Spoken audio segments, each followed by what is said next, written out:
All right, good evening, everyone. I'd like to call this special city council meeting to order.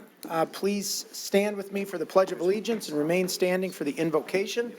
I pledge allegiance to the flag of the United States of America and to the republic for which it stands, one nation, under God, indivisible, with liberty and justice for all.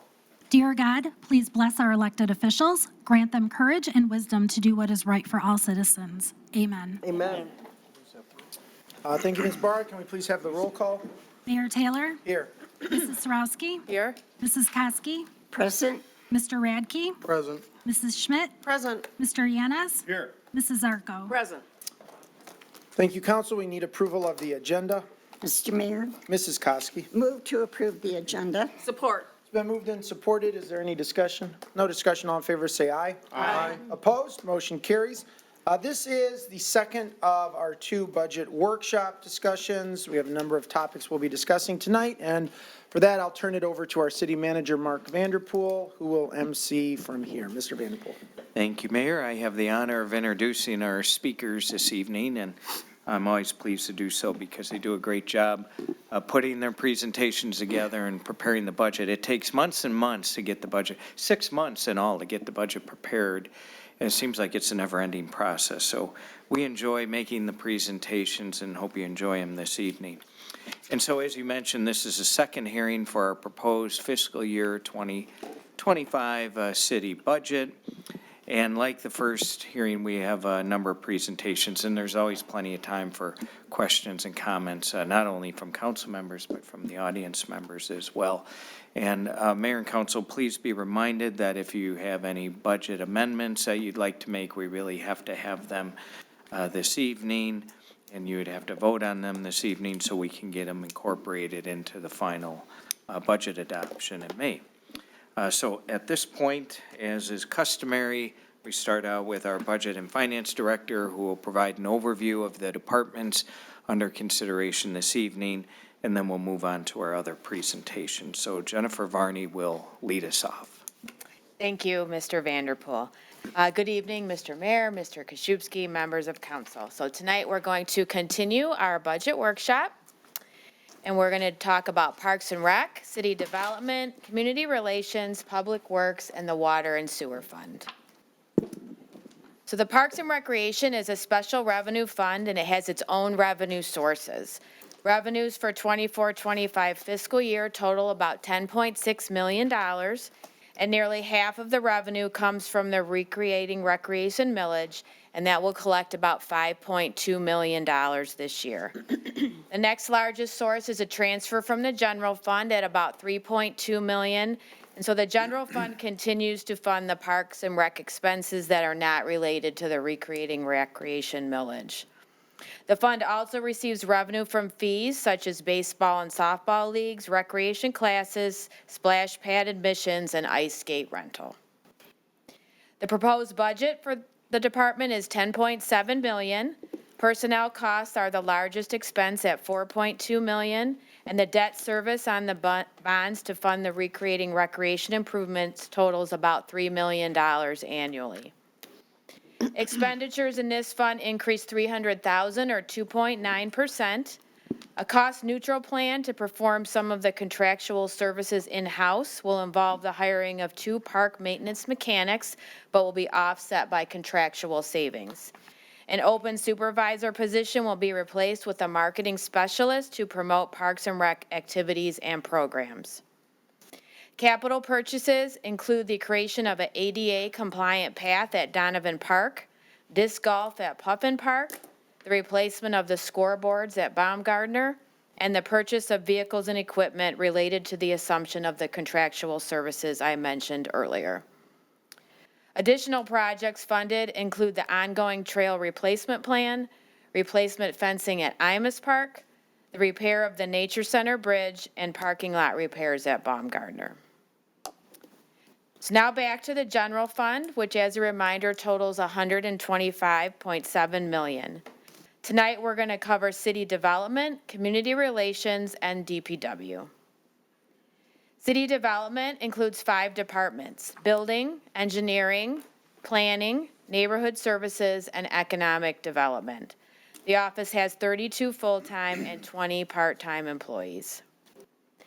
The proposed city development budget totals $6.7 million, which is about 5.4% of the general fund. The largest office is neighborhood services at $2.5 million, followed by engineering and building at about $1.5 million each. The city development budget increased $150,000 or 2.3%. 2 temporary building inspector positions are included in anticipation of upcoming retirements, and savings were seen in contractual services due to the master land use plan that was funded in the current year, and the need for less outside planning services now that the department is fully staffed. Next up is community relations, which totals $2.2 million and equates to about 1.8% of the general fund budget. And the department includes 8 full-time and 4 part-time positions. The community relations budget increased by $13,000 or less than 1%. Personnel increased by $42,000. There's a new marketing specialist position, but it's offset by the elimination of a full-time printer technician position, which is vacated due to a retirement. There is a part-time printer technician position added. Other charges decreased due to the cost of the marketing plan in the current year. There is ongoing marketing costs, but they are a lesser amount than is included in the current year. A mass text notification system is partially funded out of this office, and half of it is funded using public safety forfeitures. The capital budget includes replacement broadcasting equipment and the continuation of the public art program. The final general fund department is the Department of Public Works, which totals $7.4 million. Public Works consists of 3 divisions with 34 full-time and 8 part-time employees. The budget for Public Works increased by $280,000 or 3.9%. The majority of the increase is due to contractual wage adjustments. The annual subscription cost for fleet management software purchased last year and increased utility and irrigation maintenance is also included. The capital budget includes a replacement pool vehicles and replacement for a chipper truck and a dump truck. And as a reminder, the refuse costs are now accounted for in a separate fund, which we discussed at the first budget workshop. Finally, the Water and Sewer Fund, which includes 3 divisions with 39 full-time and 10 part-time employees. The budget totals $62.6 million. So please note the numbers presented here are different than in the budget book in front of you. We received updated numbers from the Macomb County Public Works Department, and so these slides reflect those numbers and will be included in the final budget presented for adoption on May 7th. Over 75%, or about $47 million of the $62 million of the costs, are controlled by the Great Lakes Water Authority and the Macomb County Public Works Office. And of that 47, 85% of those costs are fixed, which means they're incurred regardless of how much water is used. Expenditures in the Water and Sewer Fund increased $1.9 million, or 3%. The GLWA increased the cost of water 3%. Sewage disposal costs from the county increased 4.1%, and debt service from the county remained about the same. City costs increased 3.4%, and that's primarily in personnel due to wage adjustments. Projected usage also decreased, which in turn increases the rates because of the large portion of fixed costs that have to be allocated across a lower amount of usage. Highlights from the capital budget include the replacement of a water service worker truck, a dump truck, and a backhoe loader. So the proposed budget includes a rate increase of about 5.9% to cover the increased costs, and this will increase the average household water bill by about $4 to an average of $71 a month. Now that $71 average does assume that the resident is taking advantage of the $5 monthly discount for auto pay and e-billing. And as you can see here in this comparison, we are still the lowest of our surrounding communities. And the Warren rate here does include an assumption of their proposed rate increase of 7.5%, which would bring their monthly average to about $74. And just a reminder that with the use of the Water Smart portal and the $5 bill credit, it's easier than ever for households to monitor and control their water usage and try to reduce costs. And for more information on that and to sign up, please visit our city website. There were no amendments proposed at the first budget hearing, so that concludes my overview, and I will turn it back over to Mr. Vanderpool. And Mayor, moving on to our next presentation.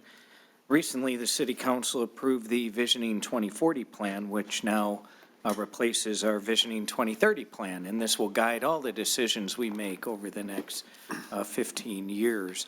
And all of our plans, the master plan, the Parks and Recreation plan, our technology plan, and non-motorized transportation, and so on, are all fully aligned with our umbrella Visioning 2040 plan. A big part of our visioning plans are expanded walkways and pathways and other quality of life amenities. And the proposed budget continues some of these trends with quality of life amenities. So our Parks and Recreation Director, Kyle Langlois, will now talk about some of these exciting projects in the proposed Parks and Recreation budget. Thank you, Mark, and good evening. It is with great pleasure that I am here to share plans for the continued improvement and enhancement to the park system and quality of life in Sterling Heights with the proposed fiscal year 2024-2025 budget. As noted in my budget presentation last year, as we approach the conclusion of rebuilding our park system and adding a variety of new amenities, we are now looking to change our focus in most instances to more maintenance-driven capital plans with an emphasis on accessibility throughout our park system. The upcoming fiscal year's proposed park projects are especially exciting to me because we are completing multiple projects of need while also checking off action items from our current 5-year Parks and Recreation Master Plan. And so our park improvement journey today will begin with the rehabilitation of 3 key areas within our park system, including 2 bridges and select sections along the Clinton River Trail system. The first project to highlight this evening is the long overdue replacement of the bridge at Lakeside Island Park. The bridge at Lakeside Island Park has not only been an eyesore for well over a decade now, but it has also been structurally compromised to the point that maintenance and public safety vehicles or equipment larger than a mower or small loader cannot traverse the bridge. Now rest assured, there are not safety concerns for pedestrians crossing that bridge. But, as anyone would guess, the inability to bring heavier equipment across to the island has compromised our ability to maintain the park, including needed bank stabilization to minimize erosion. While this bridge replacement is being completed with ARPA funding instead of our operating budget, it still fits with our theme today and is exciting news to share with Council and our residents, as work is expected to begin and be completed during the upcoming fiscal year. The project as proposed will include the full removal of the existing bridge and rebuilding it as a culvert-style crossing to mimic what was installed many years ago on Shoreline Drive, just north of the park connecting Hayes Road to Lakeside Circle. Benefits of this design will include the ability for paddlers and water to easily traverse through the culverts, greater resistance to the constantly changing water levels, and an aesthetically pleasing structure that will have the carrying capacity for first responder and park maintenance vehicles and equipment alike.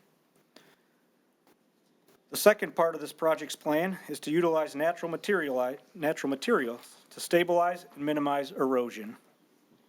Lakeside Island Park is one of, if not the most unique natural features in Sterling Heights, and the mostly underdeveloped landscape complements the fully development surroundings of the mall, local businesses, and thousands of rooftops in that area. Upon completion of the bank stabilization measures, the temporary service road around the island is scheduled to become a soft surface gravel trail like others in the city, with designated picnic areas for the residents to enjoy at that park for the first time ever. Important to note is that the project construction is expected to begin this summer, with substantial completion slated for end of the calendar year. During that time, Lakeside Island Park will be completely closed off to our residents, but I can confidently say that any short-term pain caused by the closure will undoubtedly net long-term gains. Keeping with the bridge theme, our second stop on the park improvement journey brings us to the Nature Center in North Clinton River Park, with the proposed budget including funds for the rehabilitation of the bridge connecting those two city facilities. The bridge connecting the Nature Center to the park is a highly traversed route, as the Nature Center is a favorite starting and ending point for many trail users, due to the fact that there is a lighted parking lot that is outside the flood zone, and the Nature Center has a restroom facility that is open during normal business hours.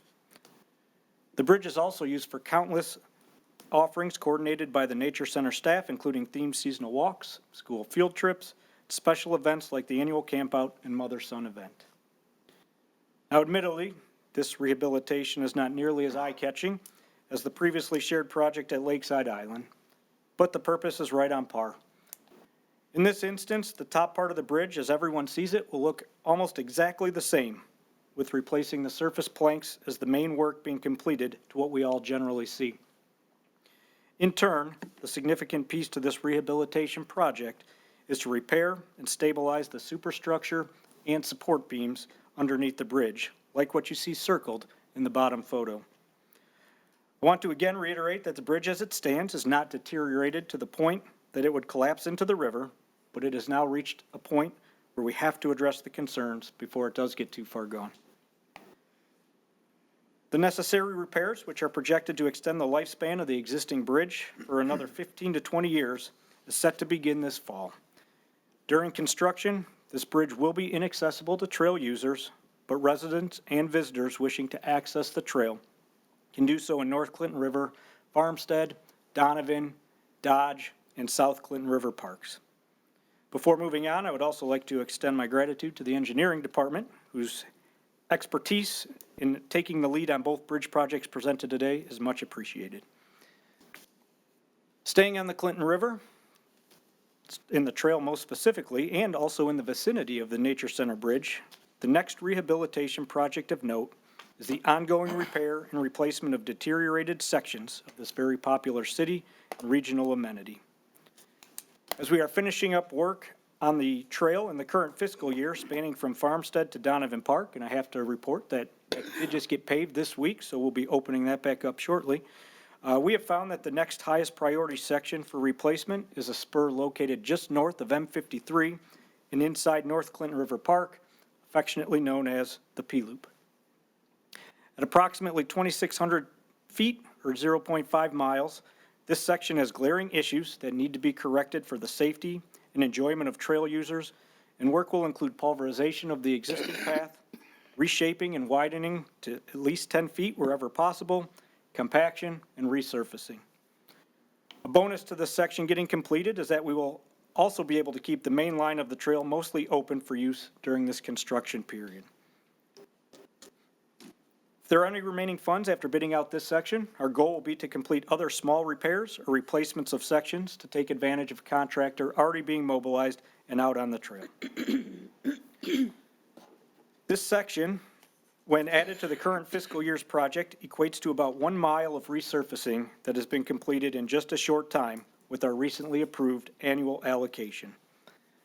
Coupled with the almost 2 miles completed a few years back through the Great Lakes Restoration Grant and the smaller scale sectional replacements implemented due to the erosion of the banks along the Clinton River, this will get us to almost 50% of the trail resurfaced within Sterling Heights, leaving just over 3¼ miles left to complete in the coming years. So in short, we're making great progress systematically moving south to north, but are not quite out of the woods yet. Shifting the path of our journey a bit from the maintenance side of things, I am very pleased to highlight the next 3 projects, which represent our continued commitment of enhancing access to recreational opportunities throughout the city. Since the implementation of Recreating Recreation, Gerald Donovan Park has seen an increased demand for use, no different than what we have seen across the board throughout our park system. With new fencing and backstops, benches, parking lot surfacing, a playground, and athletic field lighting, this complex has been transformed into a destination park for recreational and travel-level baseball and softball activities alike. Despite all those great enhancements, one thing missing is a path loop around the park connecting all of the amenities together, and more importantly, fostering access for athletes and spectators to these amenities. Considering that Donovan Park is the home field to our 4 adaptive softball teams and the adaptive kickball program, This truly is a project that rests high on the priority list from a social and ADA responsibility standpoint. As you can see in the overhead photo, current conditions include some areas of crushed stone path, which is used for maintenance purposes because we see standing water in some of those areas. And the remaining areas of the park are grass and dirt paths worn from our park users. On the contrary, this conceptual site plan shows what the park design might look like once a hard surface trail gets installed. While our goal is to complete this path installation this fall, we expect that field use will not be impacted as the construction areas are outside of the playing areas, and work is usually happening on opposite hours from traditional park activity. In addition, the fall season generally has a lighter activity load than the summer and spring. The next stop on our journey takes us down to James Nelson Park, where we have already seen some recent improvements in the form of public art honoring firefighter Nelson, but also are beginning the process to construct and operate a community garden as we presented on at the annual strategic planning meeting earlier this year. In fact, the first new recreational amenity at that site found in this proposed budget is to install the section of relief drain trail at the north end of the park in conjunction with Macomb County's grant-funded drain project. As a refresher, this new soft surface trail will be just over half a mile, extend from the park and through the drain property all the way to Ryan Road. And while adding more trails and recreational amenities is exciting in itself, this particular stretch will be unique as it will traverse through natural prairie that will be installed as part of the National Fish and Wildlife Grant. Since this trail was conceptually part of the matching funds for the grant, the trail would be installed by the county's contractors to our specifications and then turned over to the city for maintenance and monitoring, similar to how the relief drain trail was handled behind Freedom Hill and Bethesda Christian. Speaking of the trail, once completed, we will have a stretch of relief drain trail at the east end of the city and now an additional stretch at the west end, with the goal to continue adding new sections over the years that will close the gap and eventually add an east-west non-motorized network for our residents to enjoy for recreation or transportation purposes. At this time, completing additional lengths is just in concept and discussion phases, and there is no immediate plan to install new sections. However, I am confident that the county will look to engage us as work continues along the drain and opportunities to collaborate present themselves. Crossing the street to South Nelson Park, I am happy to report that the proposed budget includes funding to take the next steps in bringing a disc golf course to fruition. This project is exciting on multiple levels as it is a new recreational amenity that provides a different type of an activity for our residents, but also has been on the to-do list since 2009. Since that time, we have taken 2 different stabs at bringing the disc golf course to reality, but both times we have not been able to get it across the finish line. I guess the third time is the charm, though, as we have a plan in place that will get the course established and operational in the upcoming fiscal year, but we will still require some additional investments over time to bring the full scope to completion, which would include a permanent restroom and storage facility and right-sizing the parking lot at the adjacent Puffin Park. Of course, everybody's probably asking what might be different this time around, but I'm happy to report that we've already started to make some progress within our operating budget allocation for this fiscal year, and we're working with a great group of local disc golfers that have volunteered to help us along. Just recently, we were provided with an opportunity to get 9 free disc golf baskets with the purchase of the other 9. These baskets, as you see on the screen, these are actual pictures of the baskets that we got, not the actual colors, but the actual pictures. It's a Michigan company that manufactures them and sells them right here in Michigan, and these baskets are highly regarded by all levels of disc golfers. These have already been paid for, picked up, and are being stored at our maintenance facility for when we are ready to install. We have also committed some operating dollars to utilize our tree contractors to perform an initial clearing of the fairways from overgrowth and debris, making way for us to finalize course layout in the upcoming fiscal year. The proposed budget request will fund final clearing, concrete T-pad installation, purchase of site amenity items like benches and garbage cans, and course signage, which has been partially offset by sponsorship from the Community Foundation. Please note that the allure of disc golf is having obstacles, so trees are a good thing. and are generally not removed unless dead and in the way. Rather, the focus is on clearing scrub growth and smoothing out the walking areas for the disc golfers to enjoy.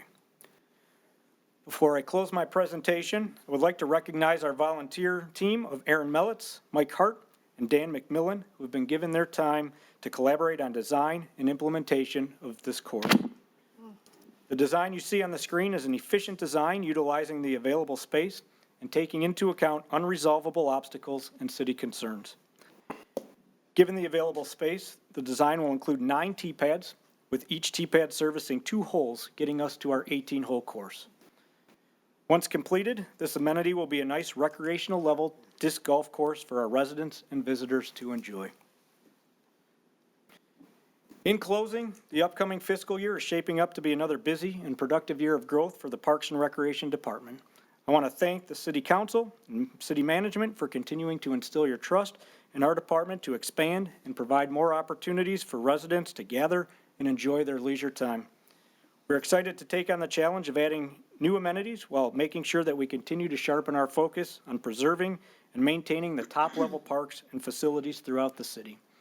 As always, I will be happy to answer any questions council may have when the time is right this evening. Thank you.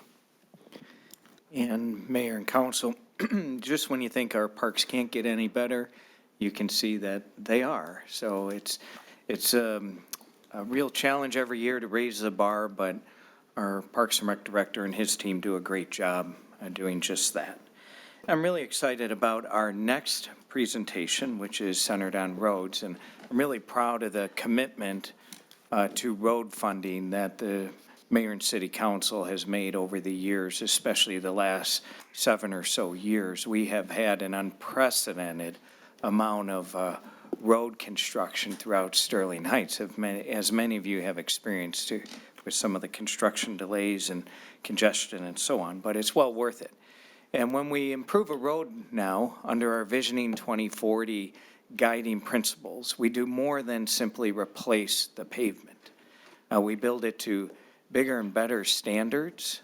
We improve drainage, the subsurface is enhanced significantly, and our roadways last longer. But most importantly, we also pay a lot of attention to aesthetic amenities, including new lighting and landscaping and color wherever possible, and in some cases, public art. By way of example, drive down Van Dyke and you see our mile marker monuments now, which are a point of pride along that corridor, drawing attention to the businesses along the Van Dyke corridor, which of course they greatly appreciate. The same on M59, the same now on Mound and Dodge Park Road. When you drive down Dodge Park Road, it's far more aesthetically pleasing than it ever was before. And the same thing with smaller road projects like 19 Mile Road and even Canal, and certainly Plumbrook recently. So our road improvements can make a difference in a community. And they also result in private investment too. When you go through a corridor and improve a roadway, especially on Van Dyke and Mound, for example, businesses improve their property. In neighborhoods, residents improve their property, including replacing their driveway approaches and in some cases sidewalk and their whole driveways. And it vastly improves an area. So we're really pleased to talk about some of the exciting additional roadway projects coming up. We're nowhere near the end. We have many more to do, but we're trying to stay ahead of the curve. Our city engineer, Brent Bayshaw, will now lead us through this presentation. All right, thank you, Mr. Vanderpool, and good evening. Good evening, Mayor Taylor, members of council, Mr. Koszubski, and residents here. So as you know, 2024 season came fast, and there's multiple projects that are already underway. So in this presentation, I'd like to highlight the 2024 projects, our road initiatives, look to 2025, and even look at some potential projects beyond that. So first and foremost, I'm happy to announce that the roadway paving for Mound Road is complete. The paving was completed in 2023 and 2024, and we will see the complete project begin to take shape. I'd like to go over a few things you'll see in 2024 that will begin to complete this roadway transformation. This picture shows the pre-construction look of Mound Road. There were multiple utility poles and overhead lines littered through the corridor, and even street lighting was hung from these median poles. With the project, new steel monopoles are being installed, and all the overhead lines will be transferred to these poles. The wooden poles will be removed to make room for the median street lighting and the pathway construction on the west side of the road. The monopoles are in place north of 15 Mile Road, and the work continues from 15 Mile Road south. Landscaping began on the north segment of the job last fall, and the landscape contractor is currently back on site.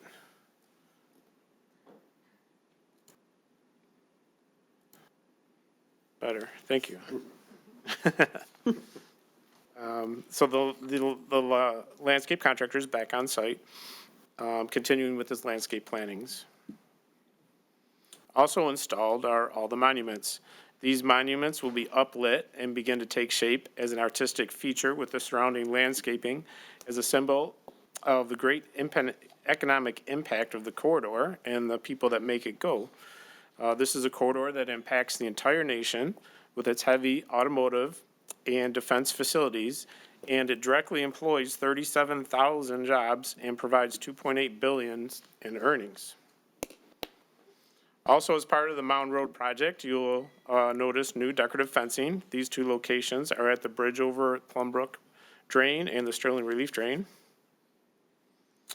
And last but not least, the corridor entrance signs will be completed this year within the medians at the bookends of the project in Sterling Heights, which is on 59 and 14 Mile Road. The concept will be similar to this East Chicago sign shown on the exhibit here. Will be backlit lettering and will have a stone facade. At the north end of Mound Road is M59, and this is a good segue into a project in the works to replace the M59 fencing. The fencing along the barrier of M59 is dilapidated and, quite frankly, has always been problematic. Weeds grow behind the fence, and the fence collects garbage. And this project will remove the fencing, and in lieu of replacing it in kind, we will be installing a 4-foot black vinyl coated that will be secured to the wall. This project also provides a unique opportunity to further brand Sterling Heights.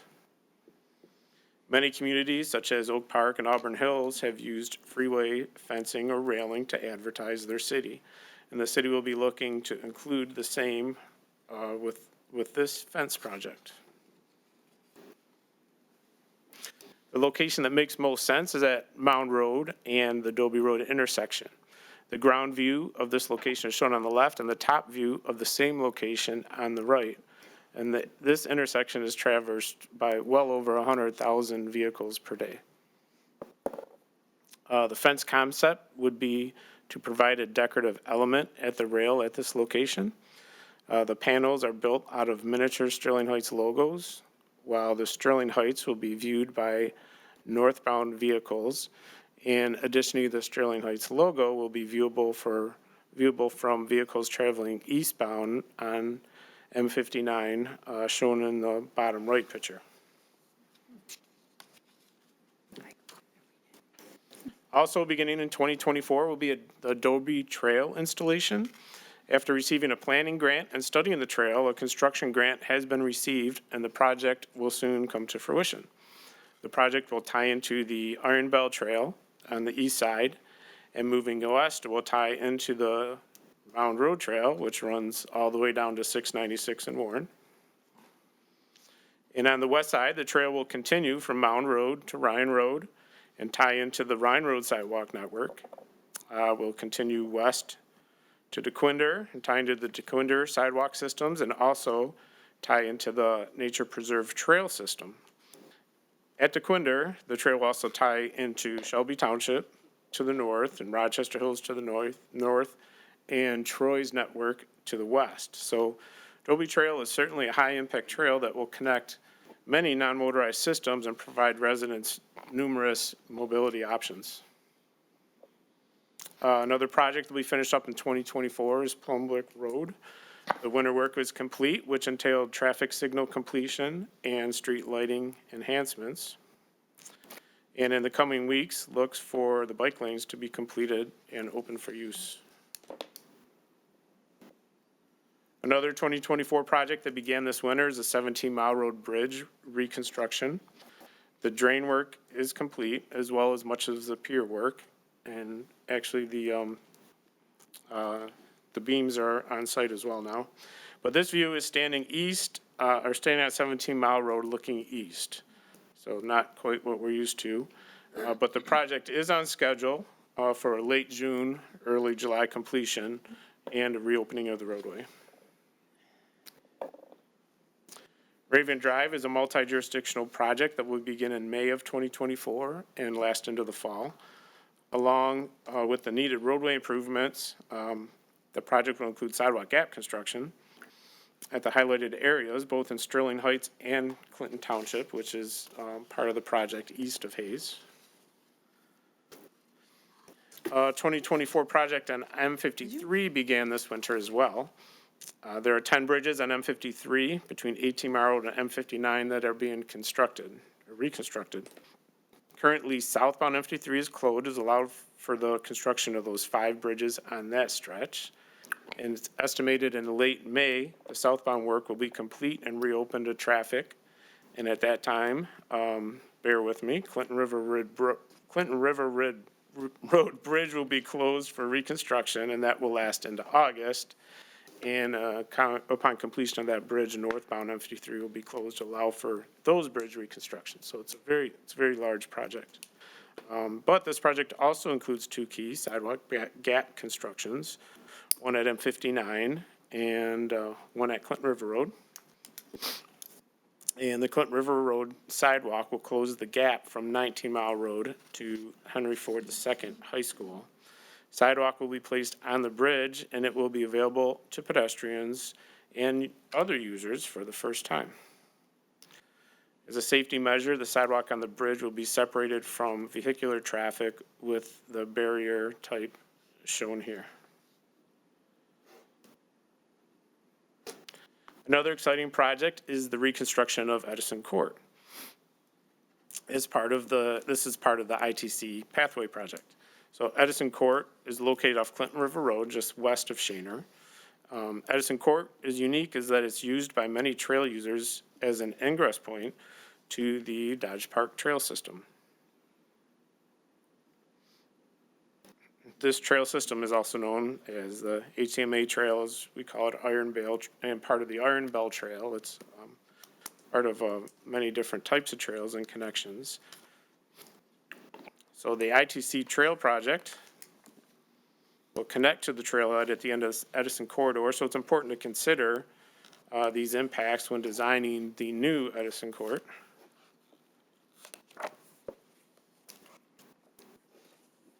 And this is the existing condition of Edison Court right now. Trail users share the dilapidated roadway with road users and parked vehicles, and there are other users of the trail system.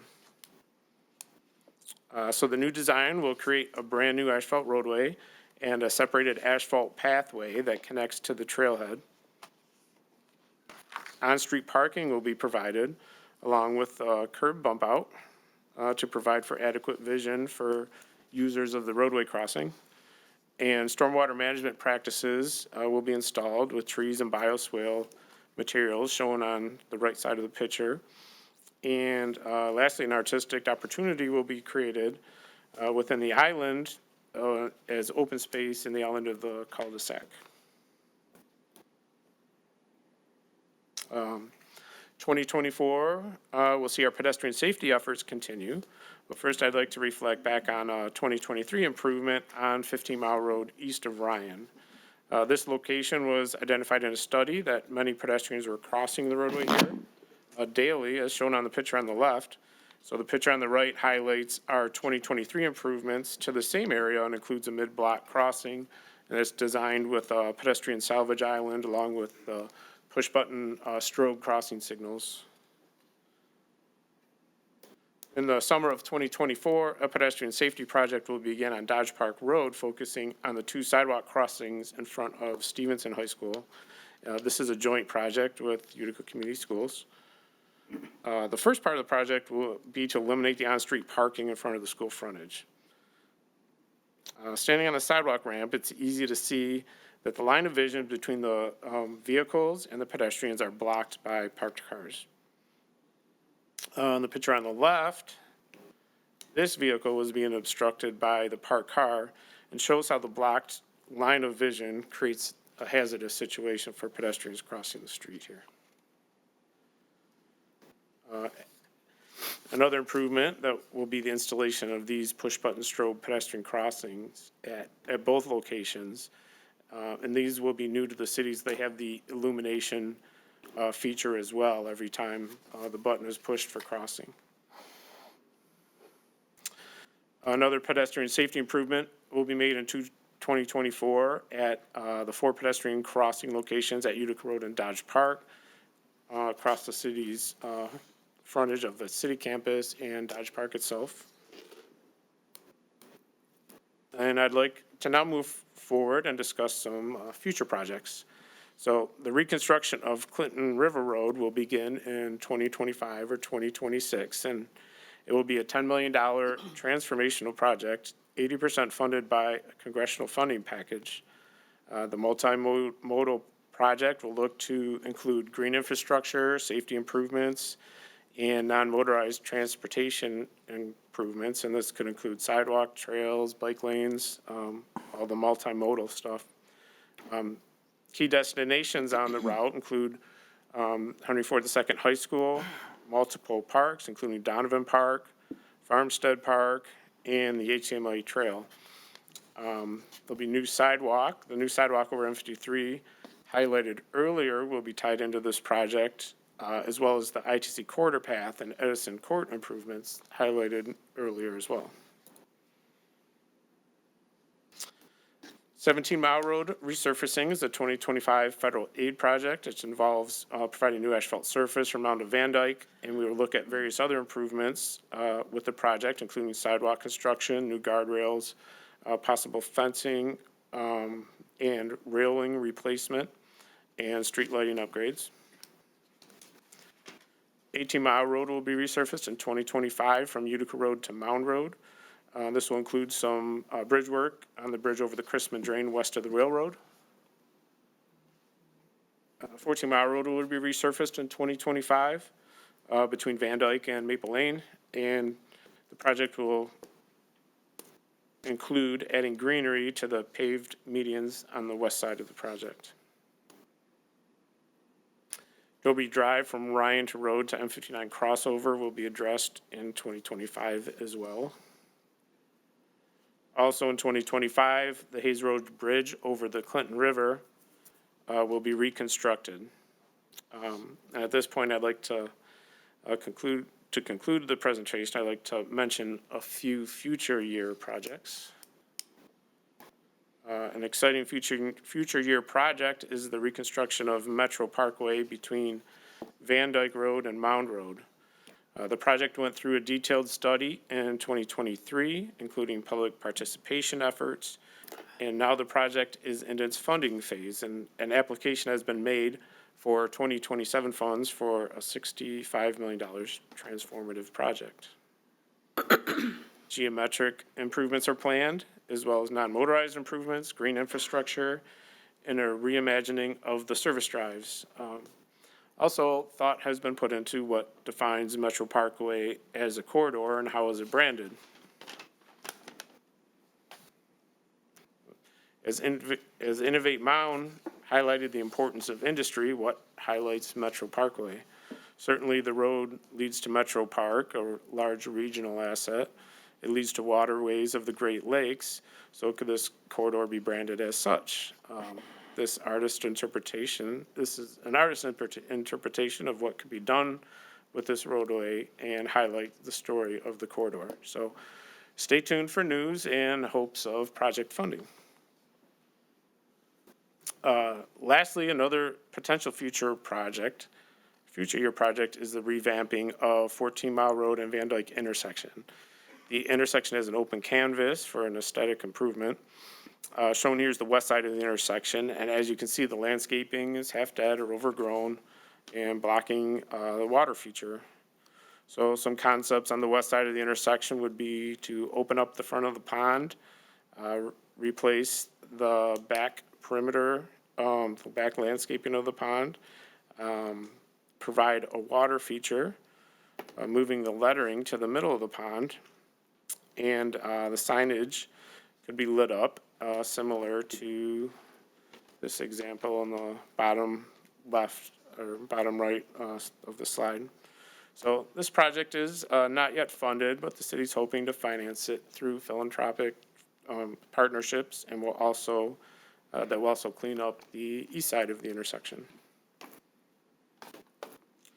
So as always, you can always stay up to date on these projects on the city cone zone and signing up for text messaging for the latest on projects under construction. So this concludes my presentation, and thank you for your time. So Mayor and Council, once again, we're going to have a really busy construction year or two ahead of us, but the projects I think look fabulous, and they certainly will make a difference in these corridors. And now moving on, you may recall at the 2022 strategic planning session, so a couple of years ago, City Council directed administration to develop a branding initiative centered on storytelling across the region and the state. The need for the branding effort was necessary to showcase the city's high quality of life, abundant recreational opportunities, strong job market, wide variety of housing options, our diversity, and certainly our safe city distinction. Community vitality is directly correlated, of course, to prosperity. For Sterling Heights to continue to grow and prosper, we need to continue to attract new residents, including families, to the city. Steady population growth provides supply of workers necessary to address the labor shortages that continue to be forecasted for the foreseeable future years, in fact, into the future. With these objectives in mind, the city has partnered with Identity PR to develop a sustainable multi-year branding effort, which started earlier this year with the Look No Further campaign. Community Relations Director Melanie Davis will elaborate further on this important endeavor, while also highlighting new technology to further improve the methods by which we communicate with our residents across the city and also our businesses. So I'm pleased to introduce Melanie Davis. Thank you, Mr. Vanderpool. I'm excited at the opportunity to come and talk to you all about our transformative branding and storytelling campaign called Look No Further. Why my presentation's not coming up?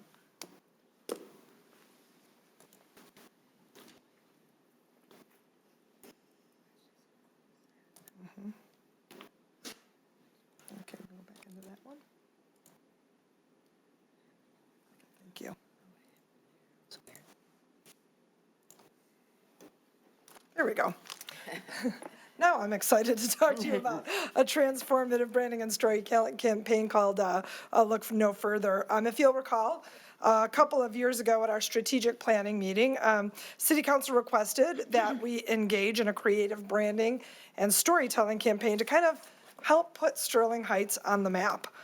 In addition to that, subsequently in every single stakeholder session that we conducted as part of our Visioning 2040 process, the need for a brand for our city was one of the top mentioned concerns among our residents, businesses, and other stakeholders.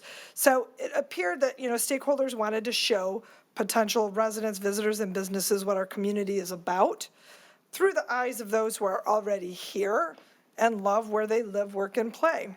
It's obviously something important, and I'm happy to report that our campaign that just started in a little over 60 days ago is already off to an amazing start.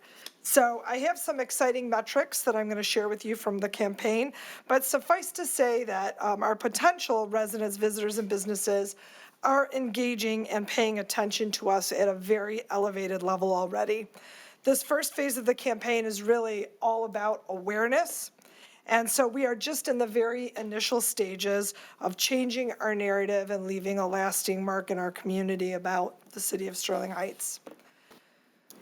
So as far as I'm going to start with social on Meta, that we've been on Facebook and Instagram first, and they are performing so well that through mid-April, our goal was achieved, and we were able to open up placements with broad ad group targeting to a 10-mile radius from city center with broad targeting. What that basically means is if you live or work in the city of Sterling Heights, and you are on Facebook and Instagram, you have seen one of these ads or more of them. I can't open up one of those platforms without seeing one of these ads, and that's just the targeting that is going to the broad targeting of 10-mile radius of city center. There are additional publics that are also seeing these ads. The broad targeting has allowed us also to reach a young audience and an audience of young families. Actually, a full 50% of who we are reaching on Meta is 25 to 44-year-olds. And the residential-facing ads are targeting users who are actually in the market for buying a home and are likely to be first-time home buyers. We've already, with this campaign, reached almost 14,000 potential residents as a part of Look No Further. We've also targeted entertainment ads to compel local Michiganders to visit Sterling Heights by targeting users who are interested in things like restaurants, nightlife, and entertainment. We've reached almost 46,000 potential visitors with this campaign in that category.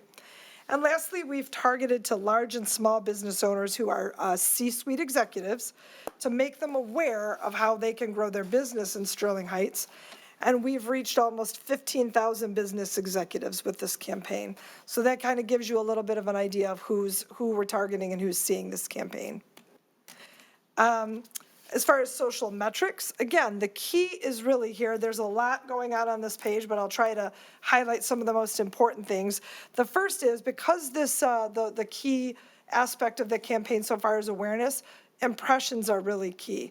And in the last 2.5 months, we have already had 327,383 impressions. Now, what that means is the impressions, that's the number of times an instance of an ad is on a screen for the very first time.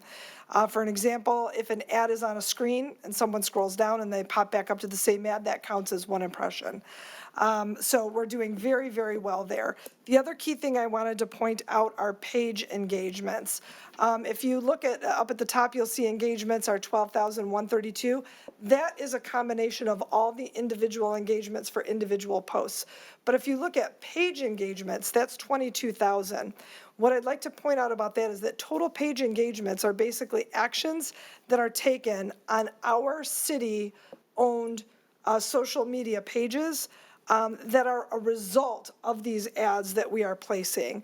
That could be people, new people that are liking our page, that are starting to follow our page, and or engaging with the organic content that we ourselves are posting on those pages. That's 22,000 new people that have been attracted to our social media accounts and are following our messaging now as a direct result of this campaign. So we thought that that was very important to note. Also, if you look at our CTR, which is click-through rate, our click-through rate on this campaign so far is 3.71%. That is 3 times the average click-through rate for the most successful Facebook campaigns. So again, doing really, really well. That means that almost 4% of the people that are engaging with this are actually clicking through to get to our Facebook page or our website. So we're doing very well in that. These are some of our top performing posts. So the very first one that's the highest performing right now is that hero video that we played at strategic planning. We've had almost 60,000 impressions on that one with 27,000 video plays since the campaign started with an almost 6% engagement rate, which is excellent. Then the second one is our static Look No Further from the Golden Quarter to Dodge Park with the sort of static image of Sterling Fest on there. Again, almost 60,000 impressions, almost 2,000 total engagements, and a little over 3% engagement rate. And then the third best performing is the Look No Further with Discover New Taste. That was one with Mangia Bevi Urban Italian. Featured in that, we have almost 35,000 total impressions, over 1,000 engagements, and a 3.5% engagement rate. So that's just a highlight of some of the best performing that we have on Facebook and Instagram at this point. Moving on to billboards. Biggest thing we wanted to point out here is that we already have had 2.8 million estimated impressions to date based on the locations of those billboards, the placements we've already had. And those were on Mound Road, south of Heathdale, and East Maple Road, west of John R.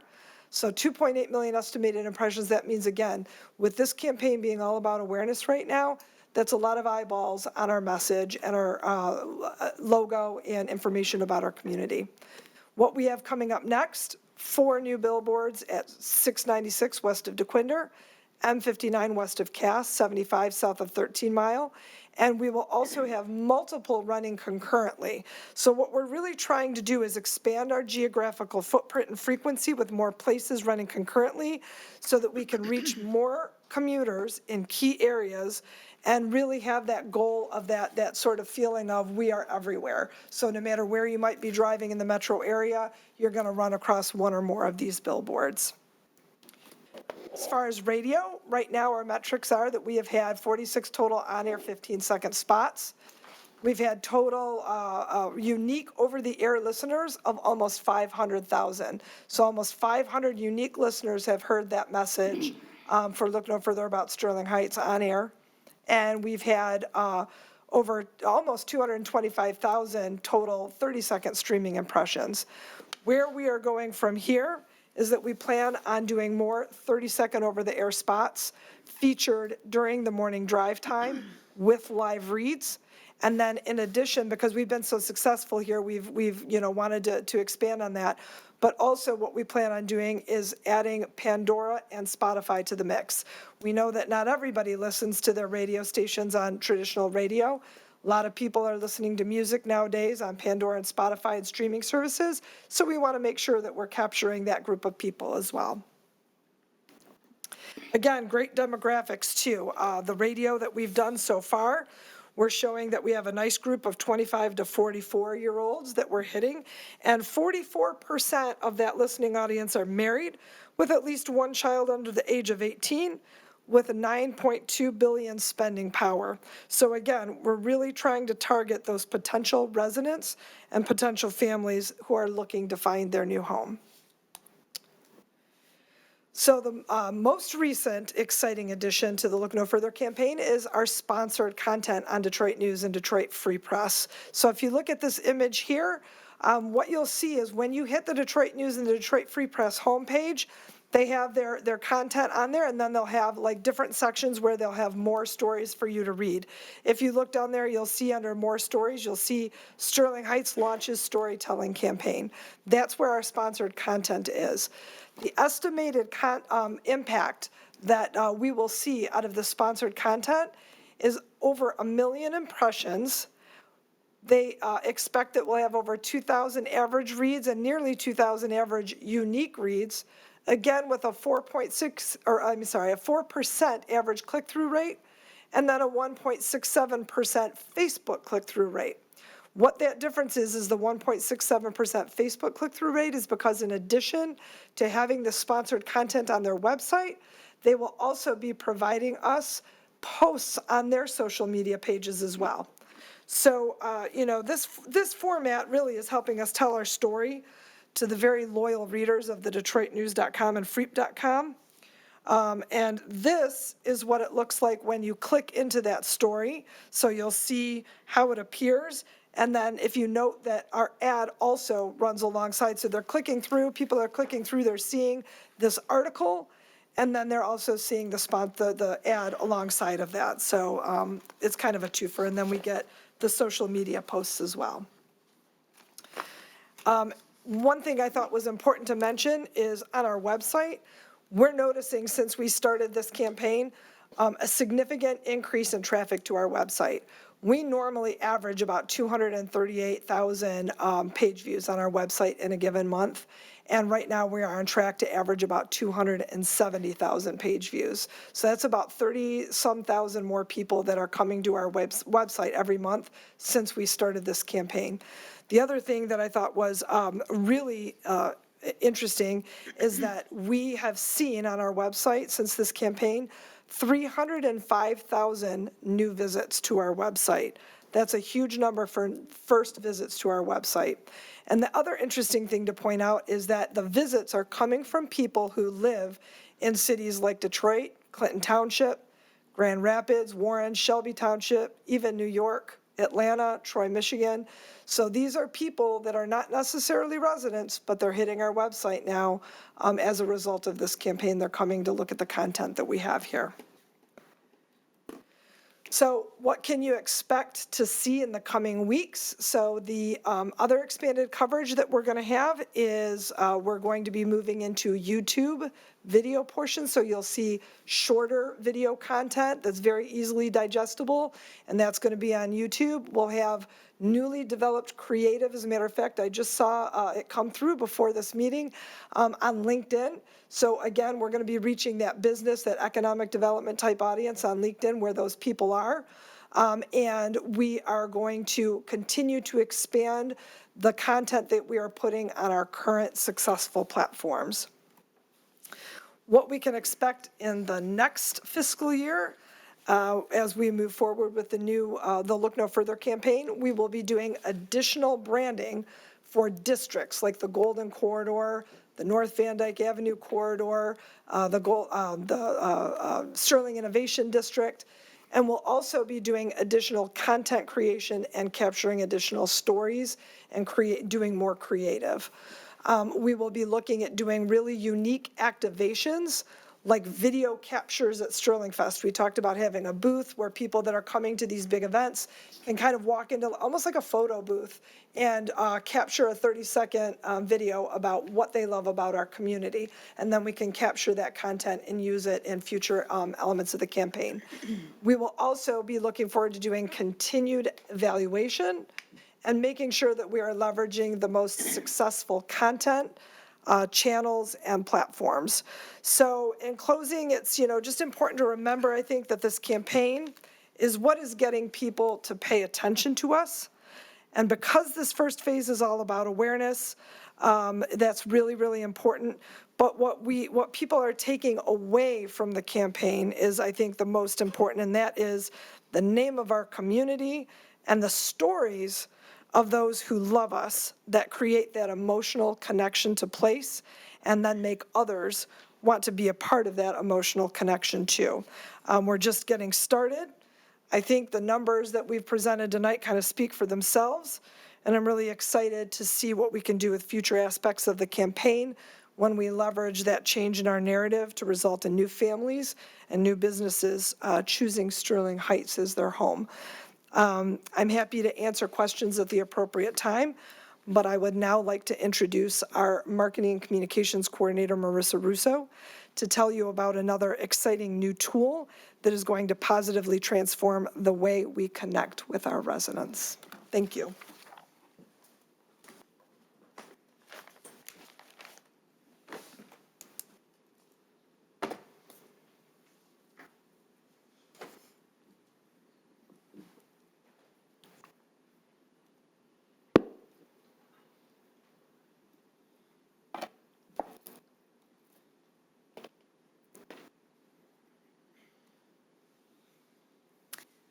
Good evening, Mayor, City Council, City Manager, and City Attorney. I'm very excited to be here tonight to talk about how the Sterling Heights Community Relations Department will be taking our very own services to the next level by delivering an even more impactful service to our residents, helping them stay informed, updated, and most importantly, safe through a brand new text alert system.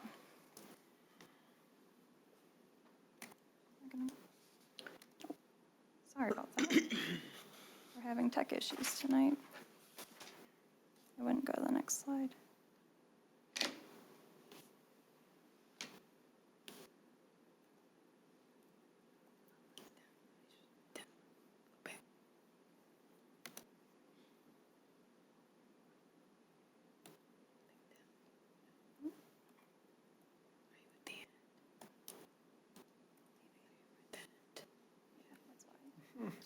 Sorry about that, guys. Try this again. I think it kind of highlights the importance of text messaging, and text messaging is simple, Yes. easy to understand. My 90-year-old grandma can do it. She enjoys doing it. I enjoyed texting with her. Personally, I've never used PowerPoint in my life, but Currently, the city of Sterling Heights utilizes many different outlets to communicate with our residents, business owners, and community at large. You can find the city and even some specific departments on social media. We send e-blast out consistently from our city news and MySHPR e-news, as well as our recently added monthly SH Pub Lib e-news. We also have recently updated our website and refocused efforts to make sure residents have the ability to access reliable information fast and easily. We also provide communication through Sterling Heights television and YouTube channels, as well as good old-fashioned paper communication through mailings, water bill inserts, and our city magazine.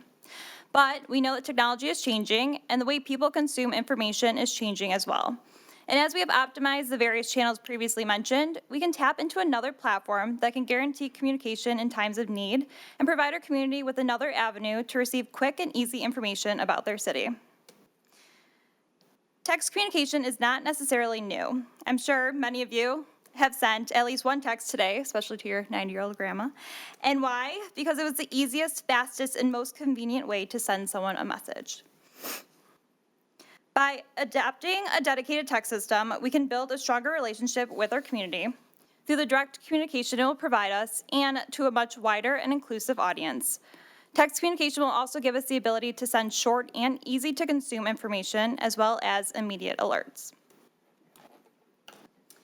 We currently activate our emergency communication plan in the event of snow emergencies or parking bans, extreme weather conditions, boil water alerts, affecting a large portion of the city, or any major disruption to city operations.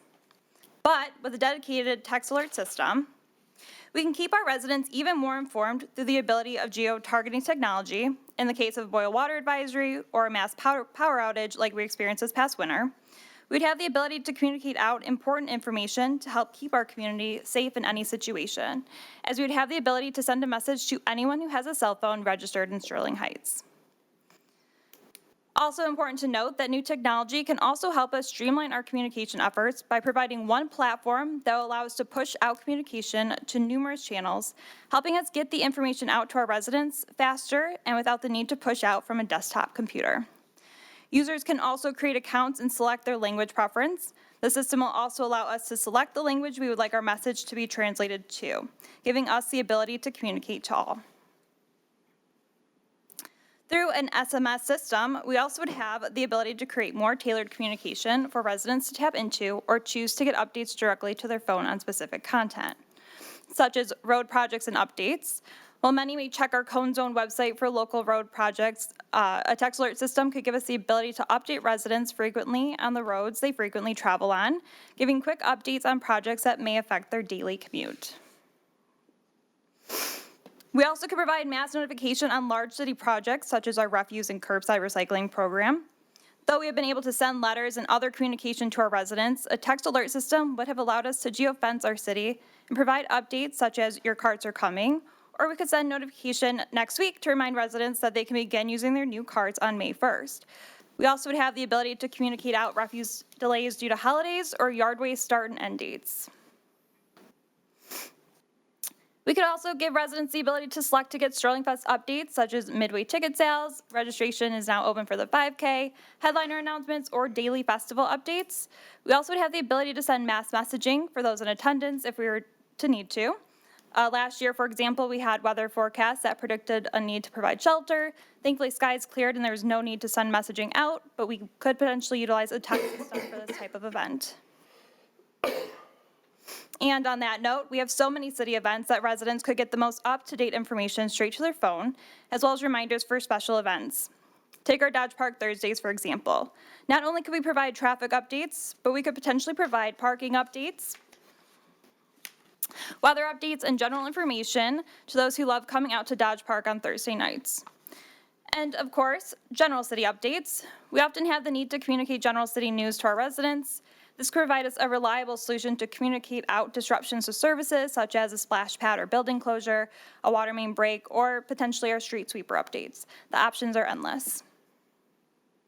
With adapting this technology, we would have the ability to send out a mass communication, geofencing the city of Sterling Heights to introduce the new system and allow our community members the opportunity to subscribe to the information they would like to receive, as well as notifying of the mass communication system we will have the ability to utilize for our citywide communication efforts.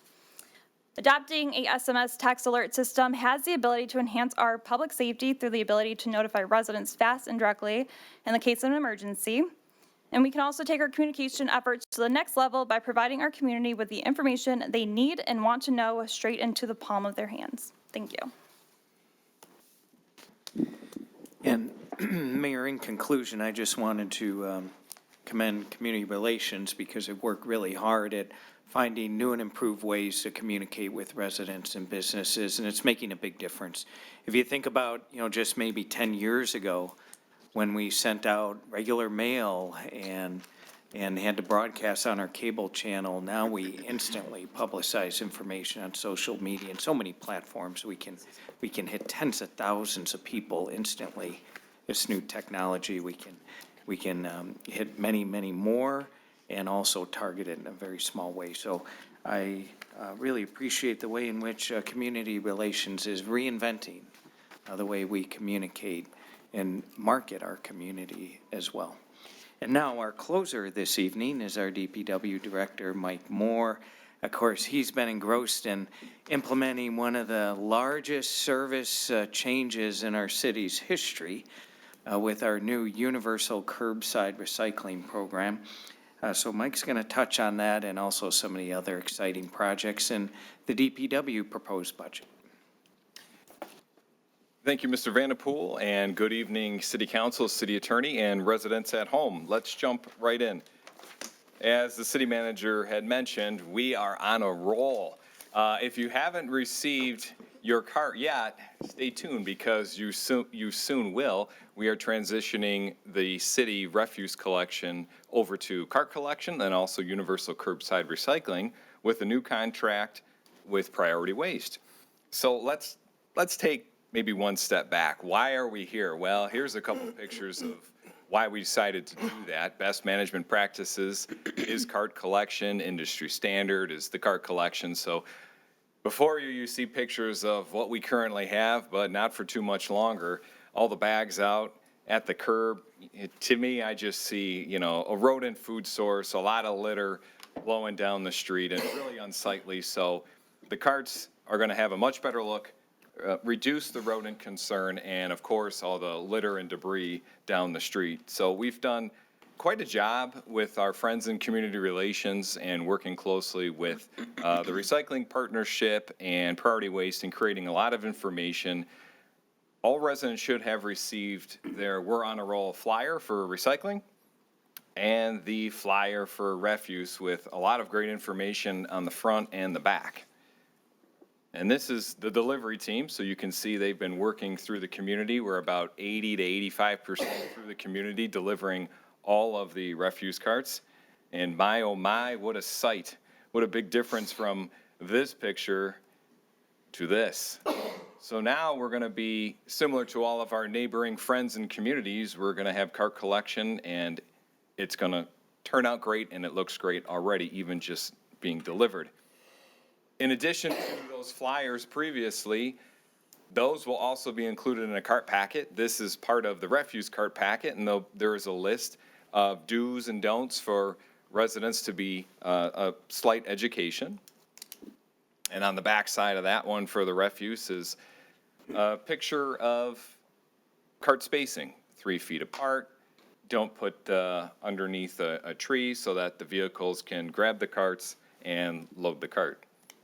Or service the cart, I should say. On the recycle side, they'll also be the same We're on a Roll recycle flyer from before, but in that cart packet as well is a No One to Throw that we printed in 3 different languages. So it'll be a front and our double-sided little postcard in there that is going to explain some do's and don'ts for recycling. And this here is the proper way to set your carts at the curb. So not in the street. We would encourage residents to not put their carts in the street, like to see them up on the curbside and the driveway approach, and have them, as you can see here, roughly a few feet, 3 feet spaced apart with the handles facing the curb, so that these brand-new trucks that you're going to see can service the cart. If you look at the front of the truck, you'll see the yellow arm that, okay, you can see my pointer from home, good. You'll see the yellow arm here that will service the container and dump it into this it's called a Corrado. It'll dump it into that Corrado truck or bin, and then that will then load into the rear of the truck. That's why we encourage residents to not put these carts underneath trees. So we'll have all brand-new trucks in the neighborhood, which is going to be great.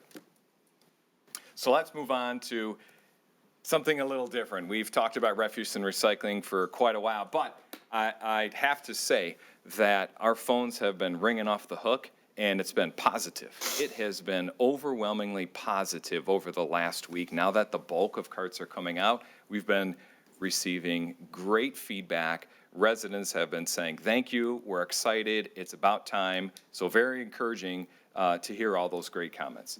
But let's move on to something a little different. I thought a couple topics tonight, I could go a bit backwards from presentations and projects and provide maybe some updates. So one topic would be the WaterSmart software. I know we spoke a little bit about water this evening already, but as in regards to WaterSmart software, don't forget, residents, that you can sign up for that app where you put your information in, and from your smartphone, your laptop, your PC, you have access to all the water usage in your home. You can pay your bill.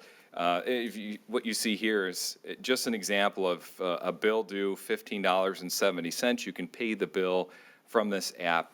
So far, we have 10% of the community is already signed up for WaterSmart, and we suspect that going into irrigation season now, that number will drastically increase, which is great. More folks are using it, and the whole point of this software is to reduce your water bill. You can set alarms and leaks. I'll get into that in the next slide. But you can see on the bottom here, too, you can compare your water usage, so you can track the amount of water you're using much better now than we could in the past since we've replaced those water meters last year. So let's take a quick look at just an example here.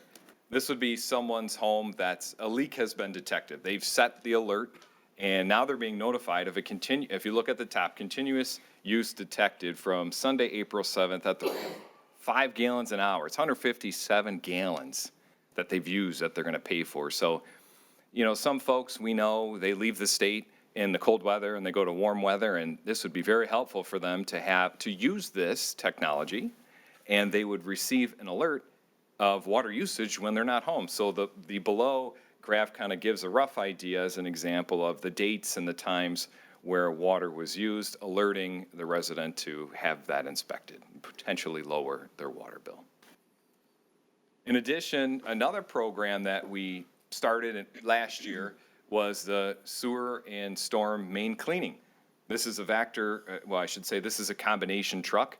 The orange hose reel on the front is the high pressure hose, which is depicted the two pictures below, and the tube coming out of the ground is a vacuum hose, which then vacuums the material into the back of the tank. So the purpose of this project and annual project is to clean and televise all the underground infrastructure to ensure that everything is flowing properly and mitigate any potential issues. So with the funding from last year, we have found a handful of issues that we do need to address, and we're calling them critical repairs. So this is not the best news, but it's great news because the funding is working.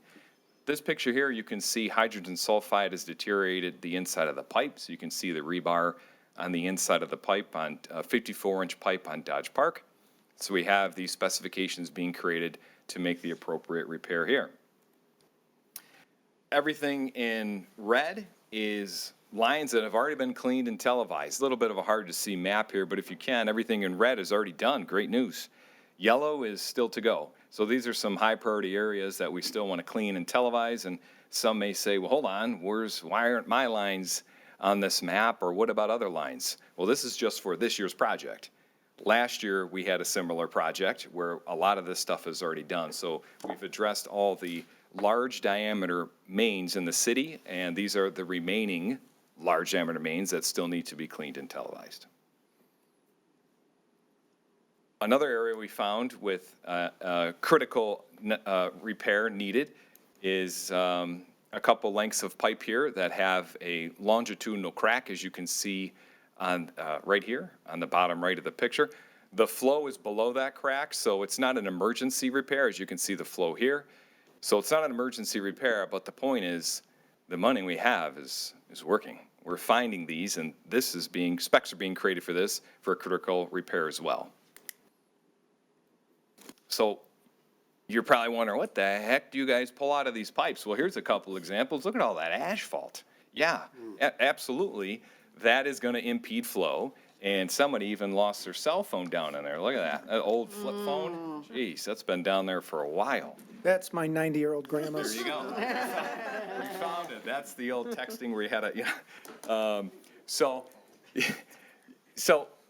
we're finding a lot of material down in these pipes that, while maybe they're not broken pipes, but they're impeding the flow. So, this is some of this project where residents can't drive by and see, oh my gosh, I'm glad we approved that and I'm glad we did that. This is underground. That's a tough part of the DPW. Some of the projects we do is we do a lot of stuff underground that you won't know about, and that's okay, but we're making a big difference out there when we remove things like this from the inside of the pipe that could have been a major problem for residents.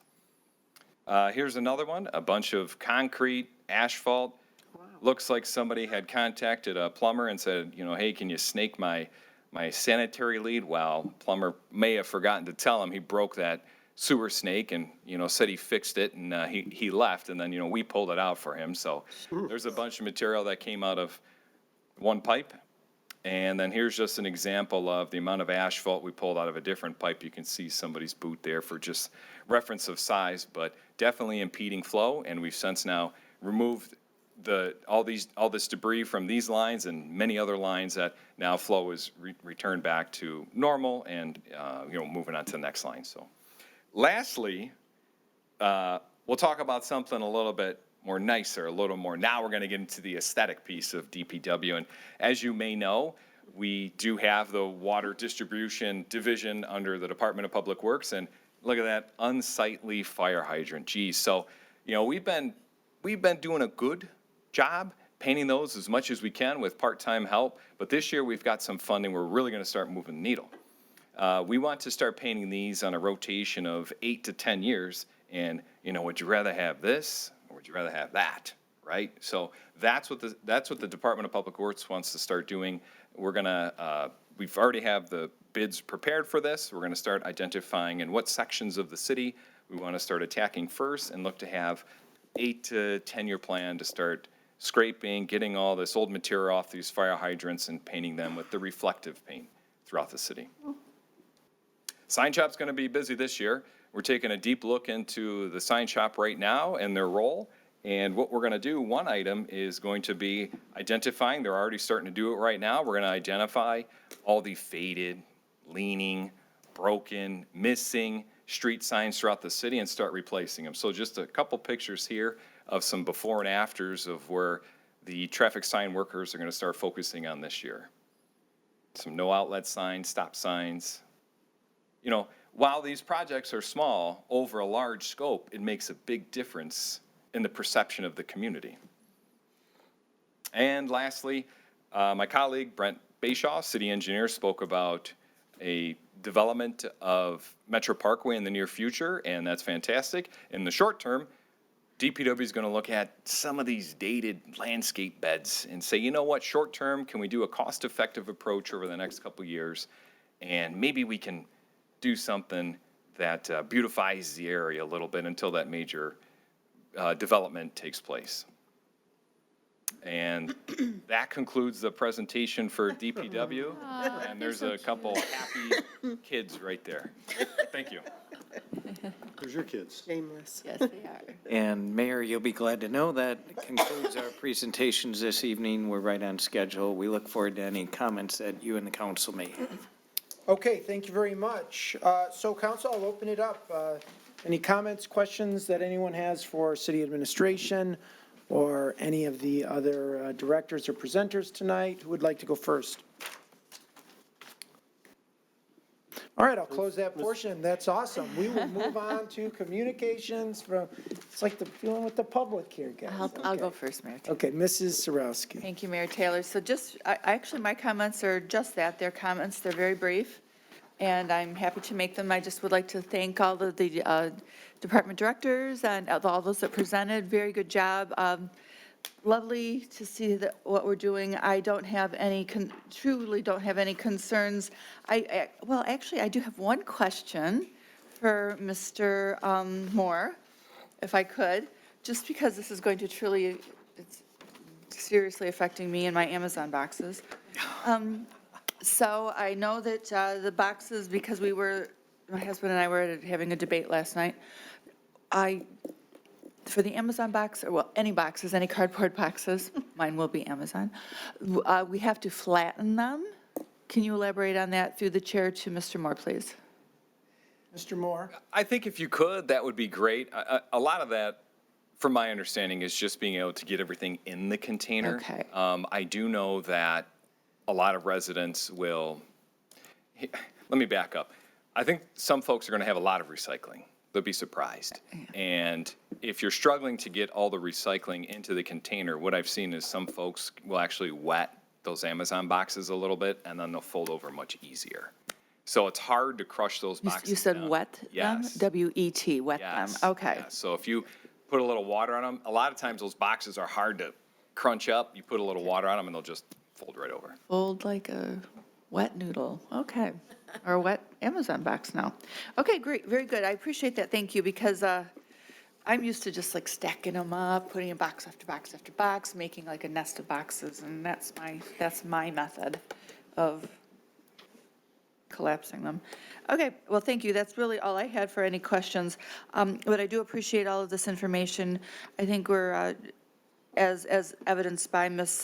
Varney's breakdown, that we try to use the money very judiciously. We try to use it to, one, beautify, but also use the residents' money, our money, all of us here, it's our money as well, to keep the city in the best running condition, but also at the best bang for our buck. So I'm very appreciative of everything that you've shown us and how you've planned to use the money. I don't have any amendments at this time, and that's all I have, Mayor Taylor. Okay, thank you, Mrs. Sarowski. Council, anyone else? Mr. Mayor, Mr. Yanez? are we going to do amendments at this time, or do you want to wait till after citizens speak? No, this is it. This is it. This is it. This is it, okay. So just a couple of things. Through the chair to Ms. Russo, I guess, you did the presentation. You can, yeah, you might want to come up, whatever. I'm just curious, so the new text messaging system, do people still have to sign up with the city to receive text messages? So we'll have a couple different options, one being the geotechnology. So we would have the ability to tap into any cell phones that are registered in the city, and we'll utilize that for some of our more like crisis communication type situations. But then we also will be encouraging people to register and tap into different categories, and also by registering like their phone number as well. If they're not a registered Sterling Heights phone number, then they would also be eligible to get our notifications. So there'll be multiple options of receiving our notifications. But one of those options is if there's a true emergency, they're going to get the message. Okay, that's great. That's all I want to know. Thank you very much. I do want to say that I'm very happy with the work on Plumbrook Road. I live on Plumbrook Road, so of course I'm happy with it.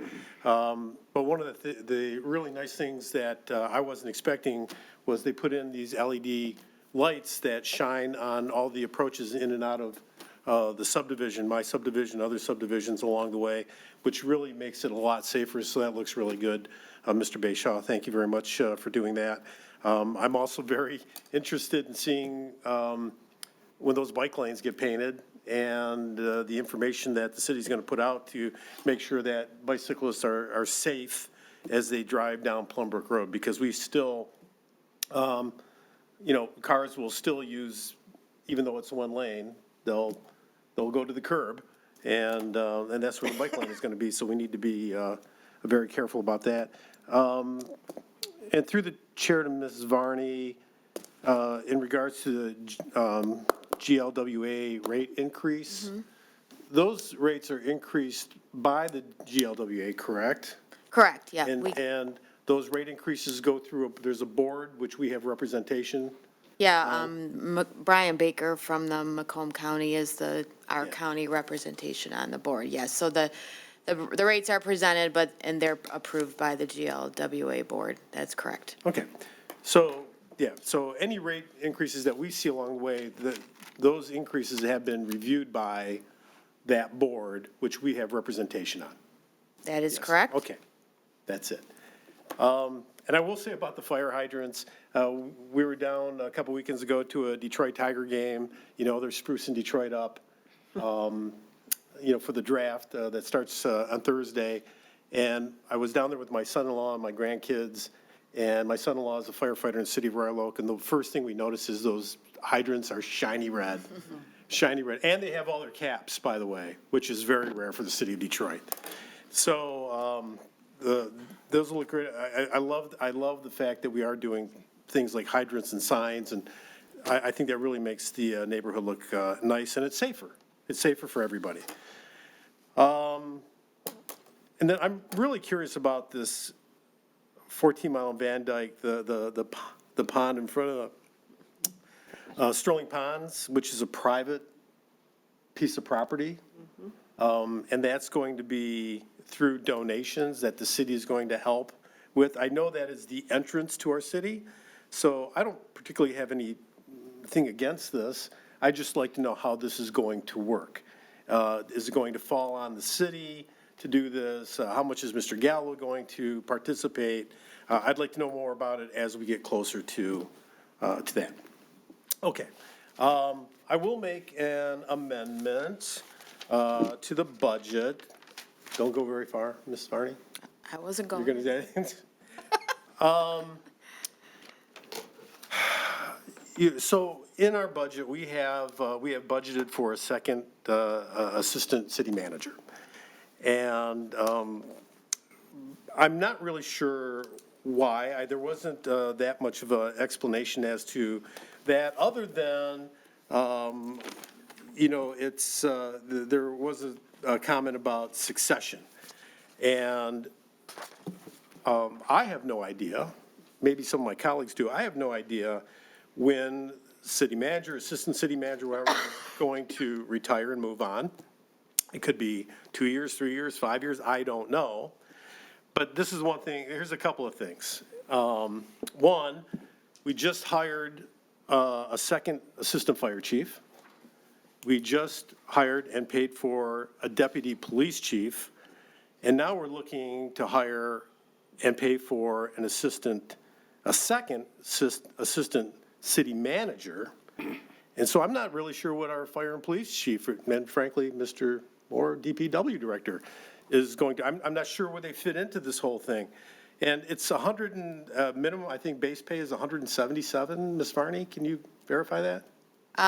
That's the base pay of our current assistant city manager, so that is what I based the budget on, but, It could be more. What's the range? I mean, would be about that, probably about 200,000 all in with benefits. About 200,000? Can I just point out one thing, though, is that, Yes, you may. if you don't mind, I just want to point out that in the current budget, right now, there is a DEI officer that we never filled that position, and that this budget replaces that DEI officer with this assistant city manager that would handle DEI and be over police, fire, and DPW. So I just want to make clear that it's not a complete addition to the new budget. It's really a replacement of a position that was in the current budget that we never filled. Right, so we never filled it. So this is more about hiring a DEI officer than it is about someone who's going to help manage the police and fire department? That's not a fair question for you, I apologize. I'm not going to, so that just leads me to think that, you know, I'm not ready to support spending $200,000 for something that I really have not been apprised as to why we really need this, especially after we just paid for an second assistant fire chief and a deputy police chief. And, you know, I have to ask, what are our chiefs doing if now they need another boss on top of them? I've had concerns about this city becoming a little too top-heavy. And I think that there's other things we can spend $200,000 on, especially when it comes to hiring personnel. So I am going to make a motion that we strike that position from the budget. I made a motion. I'll support that. Okay, it's been moved and supported. Any discussion, Mr. Yanes? Yeah, so I did do some legwork on this because, you know, one of the things that we do is comparables around here. Every time somebody wants something, we say, well, we look at our comparable communities. And so I did. I looked at the top 15 largest cities in the state. You know, obviously we have to discount Detroit because they're significantly larger. But I started with Grand Rapids, which has 198,000 people, so 60,000 people more than what we have, 60,000 plus. You know, there's no two assistants there. City of Warren doesn't even have a deputy mayor. They have a chief of staff. Ann Arbor is the closest thing where they have a deputy administrator and a director of operations. And then same thing, Lansing, Dearborn, Clinton Township, Canton Township, Livonia, Macomb Township, Troy, and down the list, nobody has more than one assistant or one deputy. So I'm not sure what makes us so special if we're so overwhelmed that we need another person at $200,000 at the top. But colleagues, I just don't see where we need to do this right now unless city administration is going to tell us that, you know, advise us that there will be a change within the next few years coming up. Mrs. Koski, anything? Yes, thank you, Mary. Through the chair to Mr. Vanderpool, have we received notice from Mr. Bohorsky that he plans on leaving us within the next year? Mr. Vanderpool. Thank you, Mayor. Councilman Koski, I don't think that this would be the appropriate place to talk about potential personnel decisions publicly, but I'd be happy to talk with you privately about that if you'd like. So now is not the time to plan for replacement? No, that's not what I said. No, I'm asking you, now is not the time to plan for replacement because we haven't received any notice. No, that'd be an inaccurate statement.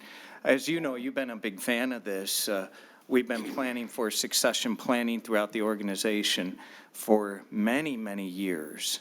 And we have been, you know, making sure wherever we have any shortcomings or voids and expecting potential turnover.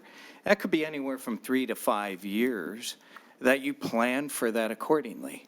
You know, recruitments take time, especially in this environment, could take 6 months to a year. And you don't wait until someone typically gives you an announcement. You know, we can tell with some accuracy, as I've explained to the council members, we can tell with some accuracy when individuals intend to retire or expect to retire, especially in our leadership ranks. And we've been very focused on that with directors and managers, and really the city management office shouldn't be any different. I'm not sure, you know, we do have good comparable data, but we are an anomaly. I'd be happy to share background data, which I've shared some with, in terms of our ranking with other communities for a city our size. It is unusual.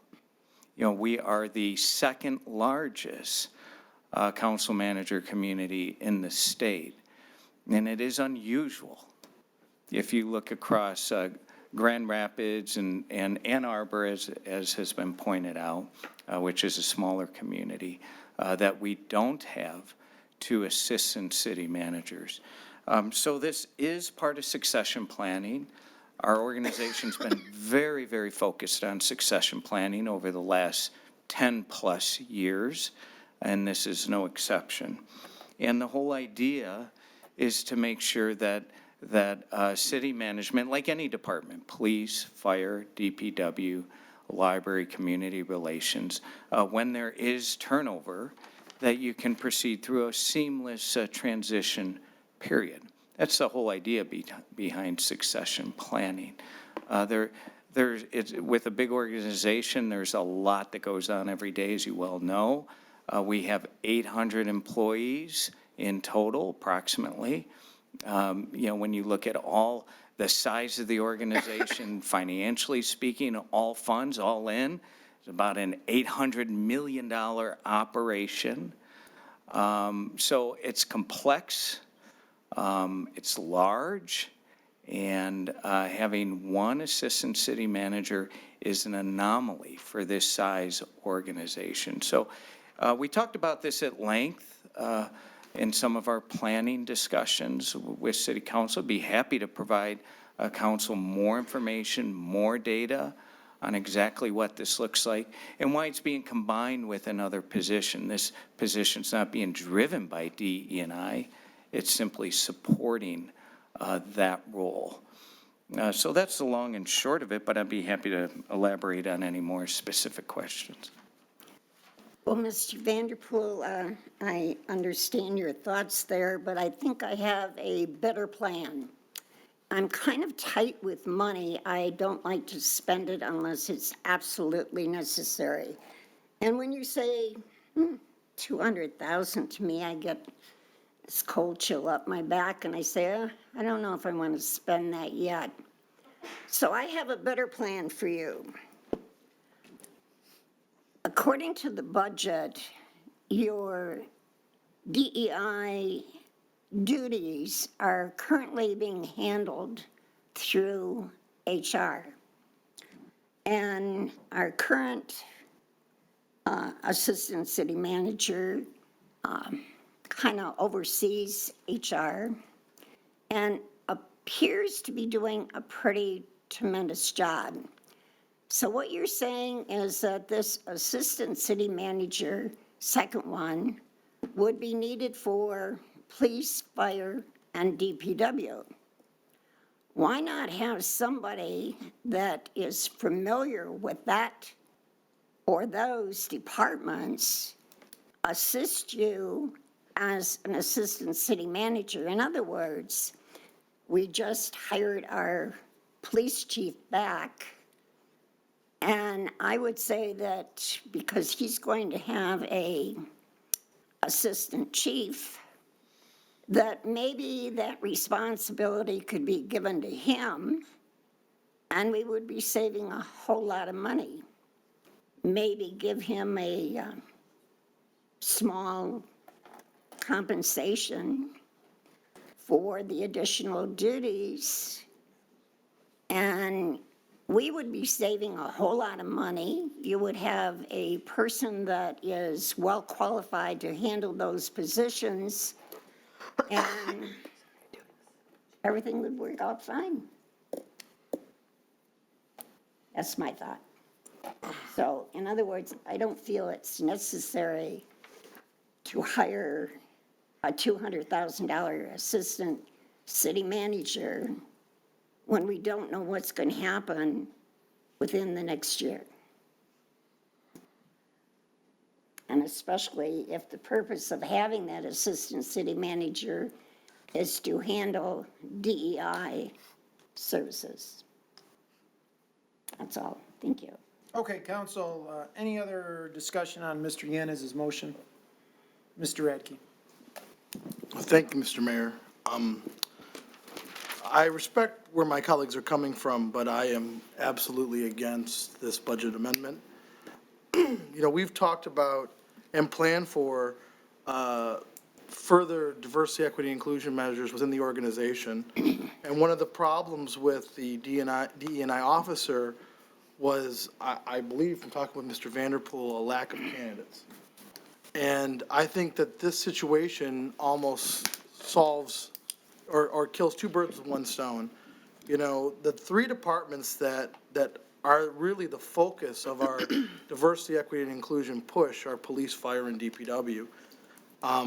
And it can also be good to sometimes go outside of your organization and bring in new blood, because everyone likes to get promoted around here, and it starts to edge up. But if we really want someone to examine the blind spots in our organization, having someone from within often is not the best role. So I think that this position in a city of our size, we talk about how well Sterling Heights runs, how great our services are, you know, how we have fewer employees than any similar city of our size in the state, or even, I think, across the country. And then we always get chintzy when it comes to the top of the organization. We fight about the silliest things. We have a deputy police chief now, but for years, we were the only city of our size in the state that didn't have a deputy police chief. You know, most cities of our size have multiple, you know, fire chiefs, deputy fire chiefs.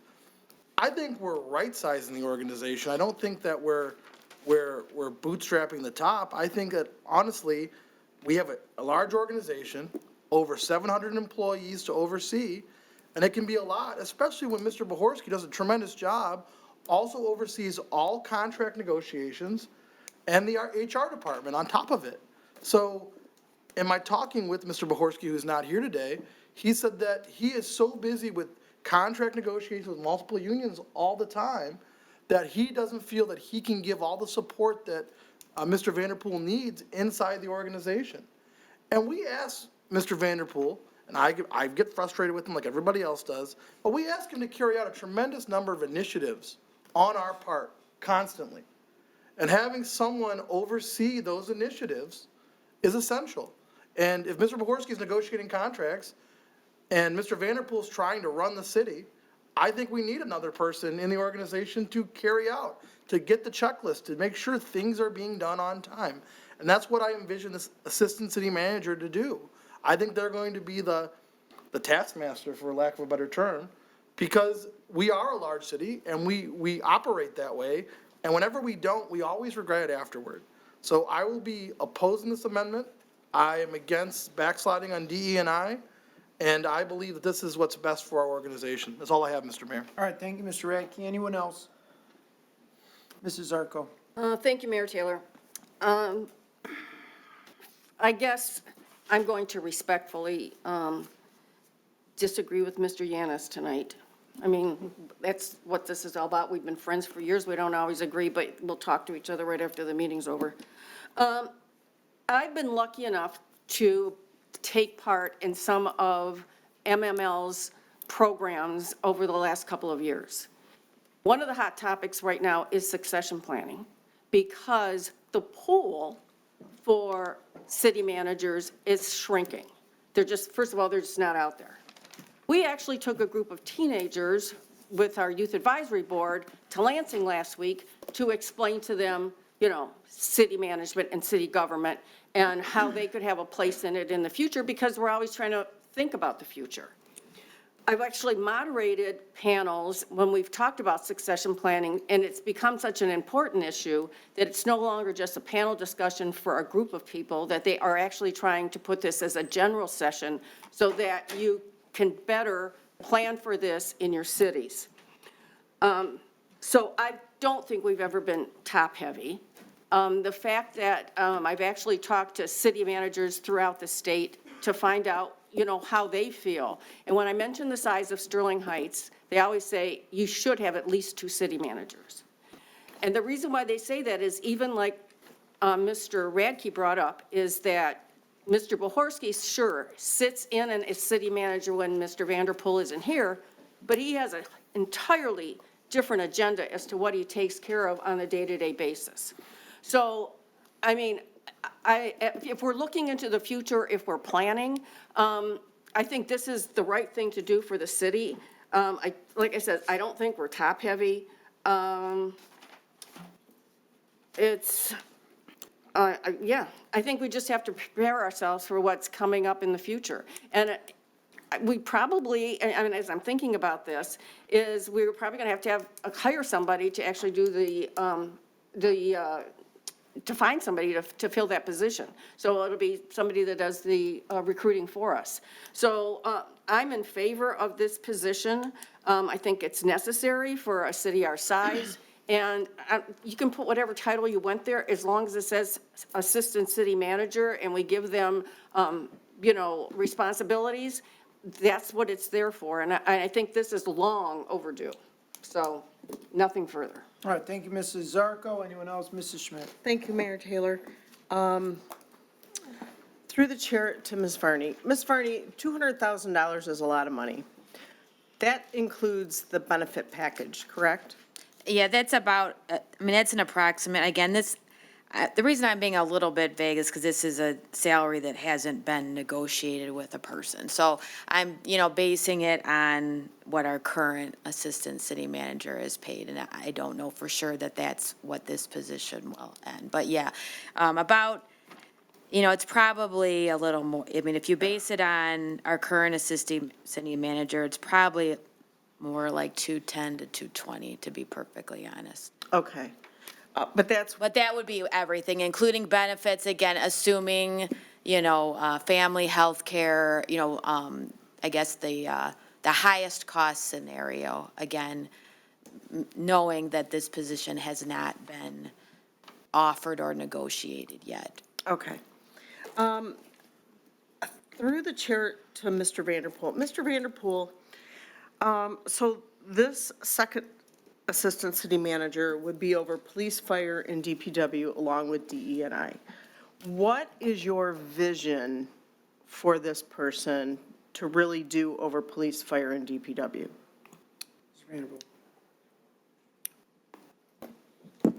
Thank you, Mayor. Councilwoman Schmidt. Currently, our assistant city manager helps with all the day-to-day management of the city, but as you've heard, his time is consumed significantly with labor negotiations and the like. So it's just not realistic to think that he can provide sort of the chief operating officer services that, assistants provide. That's their role, basically, in the organization. So it's appropriate to divide up the services. The current assistant city manager would continue to be over HR, would continue to do the good work he's doing in that area, and also the other service departments, and everything from community relations to library, parks and rec.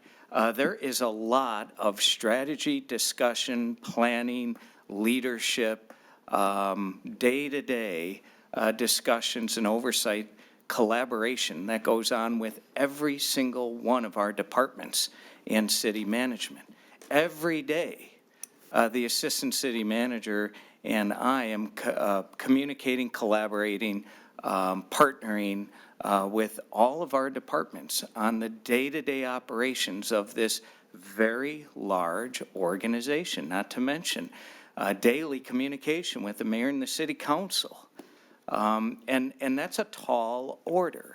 It's simply not real. It's really not a sustainable model for this size of an organization to expect that one assistant city manager can be spread that thin and help out in a meaningful way, especially with the large departments.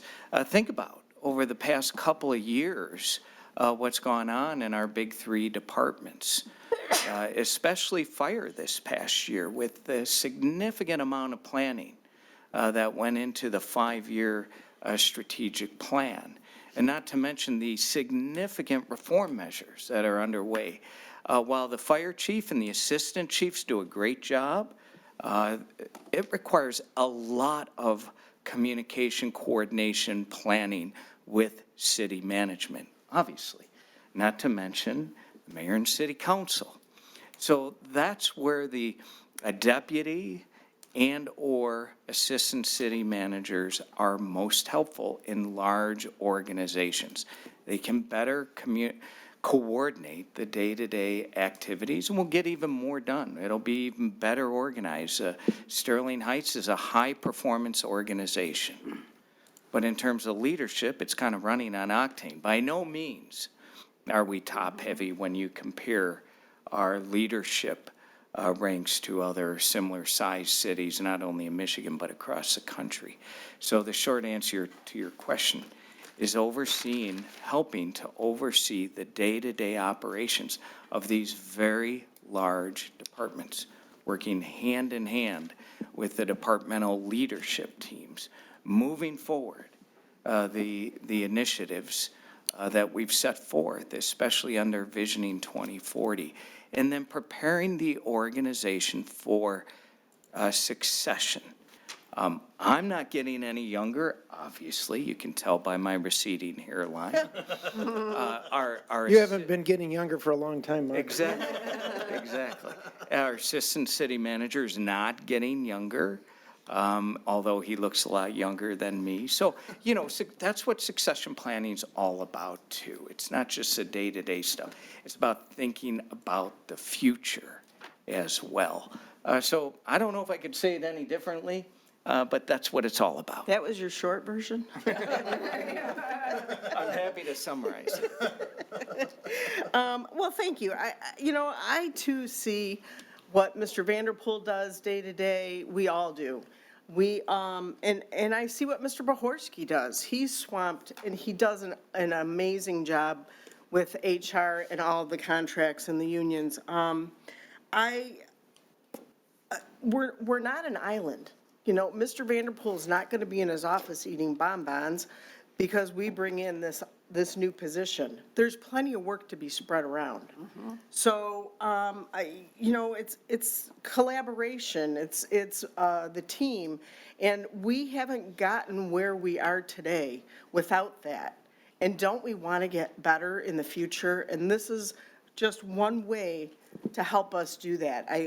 I am opposed to the motion on the floor or the amendment. I just think that this is the right thing to do. And it's not just about DE&I, it's about other aspects of the organization as well. So that's all I have, Mayor. Thank you. All right, thank you, Mrs. Schmidt. Mrs. Sarowski. Thank you, Mayor Taylor. Through the chair to Mrs. Varney. We are incorporating a position that was currently open that was not filled, the DEI officer, is that correct? Yes, that's correct. What was the funding that was allocated to that position? How much was that fund? A little bit less than that. It was probably closer to 175 all in. Okay, so we're really not adding much more to that in this aspect. Correct. And that position was budgeted in the current fiscal year and it has not been filled. So that's a savings to the current year's budget and will increase our fund balance in the current year. And to me, thank you so much, Ms. Varney. So to me, what this seems like is that we're actually realizing that we can get another, for a couple tens of thousands more dollars, we're going to be able to increase the bang for the buck, which is always a favorite saying of mine, and also be able to get some more productivity, some more options and better use and effectiveness from an additional, more expanded position. And I have to be honest, as a director of nursing, I manage a lot of people. I have only one assistant now. I had two when I first started, but as we've lost a lot of my men, my patients, my Jesuits, and as our census has declined, we've had to decrease some positions. And that has made it does get difficult when you've lost people that you rely on. My assistant nursing supervisor, I'm down to one. And I've had to take on some of those additional roles, which is fine, certainly can handle that as far as capabilities, but knowing that it's consolidating, but it's also compromising in a way because there's only so many hours in the day to do certain things. And I understand that when it's a job and you're at the top of a structure, a business structure, you still have to get certain things done, no matter how many people those tasks have to get done. And I agree that it's important to be able to have a number of people to be able to properly give attention to the departments that need that attention. Our three largest departments are DPW, fire, and the police. And to properly give them the attention that they need, the oversight they need, the ability for them to be heard, seen, and discuss any of their issues, I think that we do need that second assistant city manager, one that can give them the attention, as I said, and the business acumen, and it just is where, I think that's exactly where we need to be. So I am in favor of continuing with the funded position as is. I will be voting no on the amendment or the motion for the amendment on the floor. And that's all I have, Mayor Taylor. All right, thank you very much, Mrs. Sarowski. So a couple of thoughts I have. First of all, I think it's important to note that there are a lot of different forms of government within the top 15, 20, 30 largest cities in Michigan. So while I appreciate Mr. Yanez bringing that up, I really don't think comparing Sterling Heights to townships does much good. They have a very different form of government. Even cities like Lansing have a strong mayor form of government, and so it's a little bit different. In fact, it's a lot different, in my opinion. One of the things that's unique about our form of government, I think, is that residents expect to be talking to the mayor and their council members when they have an issue that they need to have addressed. And that's very common, and that's part of our role, and I would imagine all 7 of us deal with that every day, mostly 7 days a week. Also, based on our form of government, we as a city council really hire 2 people, and that those 2 are the people flanked on either side of me. We hire Mark Vanderpool, we hire Mark Koszubski as our city attorney. We do not hire any of the other speakers that you saw here today. And the reason I bring that up is because it's important in our form of government, I believe, that in order for the organization to run properly, the city manager needs to hear from us. He hears the direction from us, and the employees of the city of Sterling Heights take their leadership and direction from the city manager and the assistant city managers, and then the department heads, and then the supervisors and managers, and so on. It's difficult. You can imagine it would be difficult for, I'll just pick on Michael Moore since he's there, as our DPW director. You can imagine if Mark Vanderpool is giving him certain direction, and then I'm giving him different direction, and Mrs. Sarowski's giving him different direction, and Mrs. Koski's giving him different direction. He's hearing a lot of different voices, and who is he supposed to listen to here? Me. You didn't even get mentioned. By design. So the point is, the city manager has to be the one that's giving that direction. I can't call up Mark and say, Mark, you need to call Mike Moore and tell him this or this or that. It wouldn't be appropriate for me to do that. I can provide some sort of information at a public meeting like this, and then my colleagues can weigh in, and Mark can take that information and then determine how he's going to either give a direction or not to the DPW director, for example. But it can't be this, bunch of different voices going to him. Okay, you might be thinking, well, what's the point of all this? It's common every single day, all throughout the day, hour after hour after hour. Our phones ring with phone calls, text messages, or emails. And we direct all of those to Mark Vanderpool. And it has got to be overwhelming. It's got to be. I mean, sometimes I feel like it's a lot for me to deal with getting the issues that residents have. I'm not complaining. That's the job. I enjoy it. I'm happy to do it.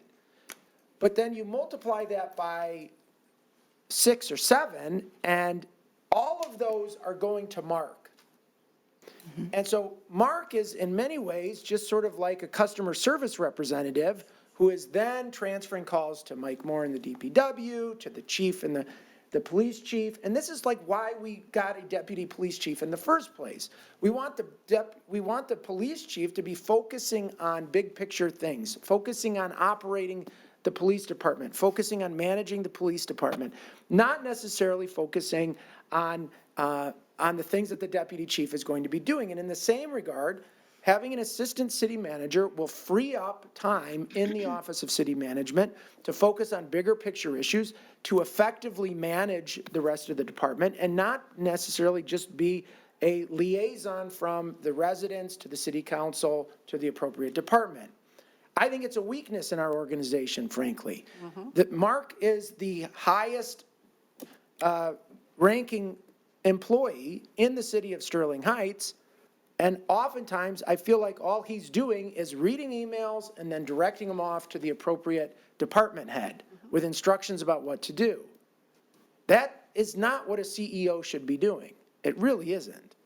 The CEO needs staff below him or her to be able to address those things. So what are some of the biggest issues that I have people reaching out to me for right now?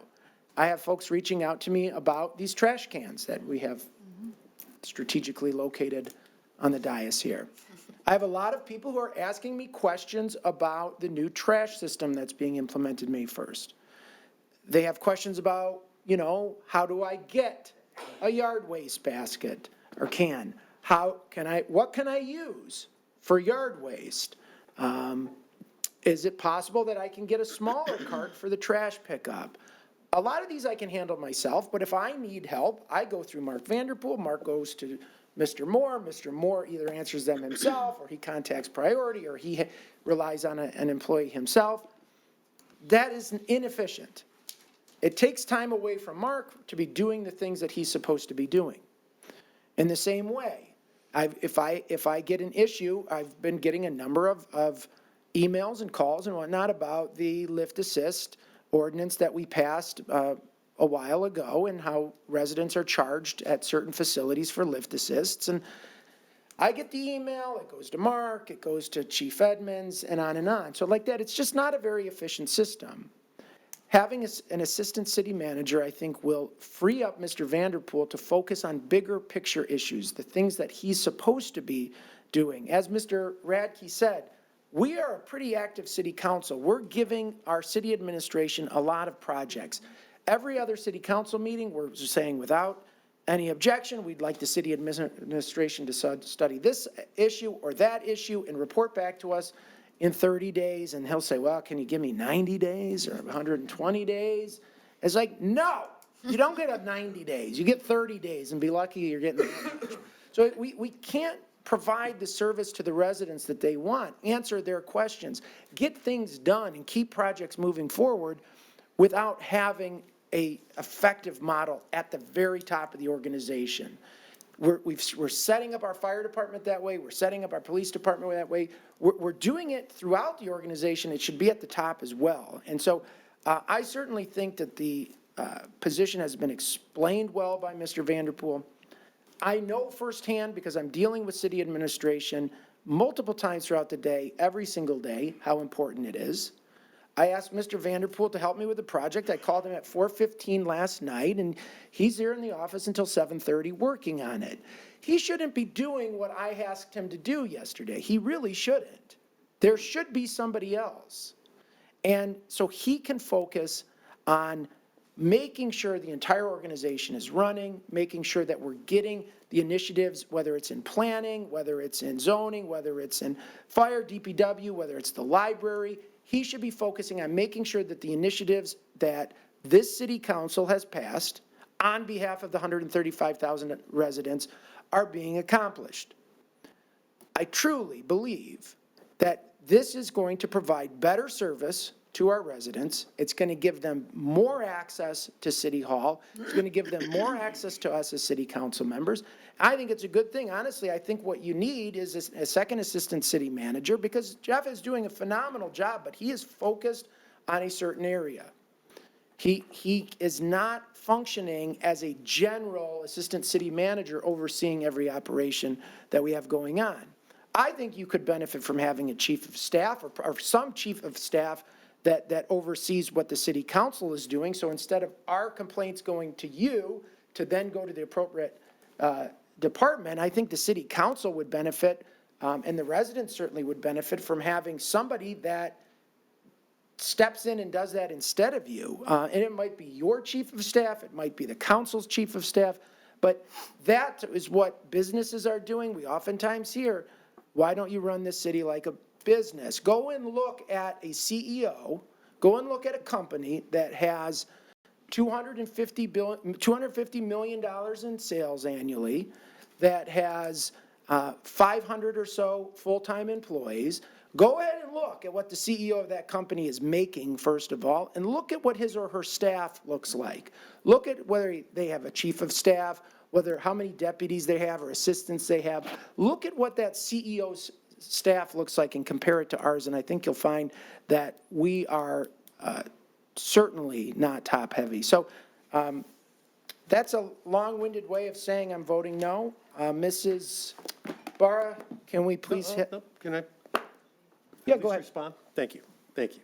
So first of all, thank you, Mr. Mayor Poe. I appreciate that. First of all, I didn't say anything about the DEI portion of this. The city can have a DEI program anytime they want to. They can, the city manager can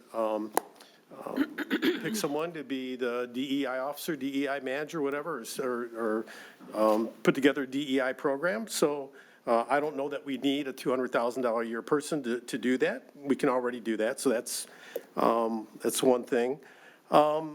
You know, you say we're not top heavy, but I'm going to tell you this, our most comparable city, and with all due respect, Mr. Mayor, I don't care if it's a strong mayor, city manager, a supervisor, village president, managing people and managing processes is still management. I don't care what you label it. So the fact of the matter is, we like to brag about how we have the fewest amount of employees per thousand to anybody else. So now we're going to bring somebody in for $200,000 a year, and we're going to more efficiently grind the bones of the people that already work here that are understaffed. If we go to, all you have to do is just go next door, City of Warren. They got significantly more police officers, significantly more firefighters. They even do their own trash, for crying out loud, with a strong mayor and a chief of staff. That's it. They rely heavily on their directors, and their directors obviously do a very good job, as do ours. You know, that's who does these tasks. In services, yes, we do ask a lot of our directors. Mr. Moore especially, because of this trash rollout, has gotten a lot of extra work. But ultimately, what happens when you have a problem? They send out some employees in a pickup truck to pick something up or, you know, what have you. It's about the employees. I don't think that we have the right balance here of the number of employees versus the number of management, simply because if you compare us to other communities our size, they have more employees. We brag about it all the time. So look, obviously there's enough votes here to pass this position. I'm looking forward to seeing the DEI program and what that's going to look like here for both the city and the residents. And let's just see if things run more efficiently. That's all I have. Okay, anyone else have any other? And look, I mean, I don't want to argue over this, but No, it's not. take the city of Warren. It's a good argument. Okay, take the city of Warren. The city of Warren has a strong mayor. The city council does not appoint the mayor.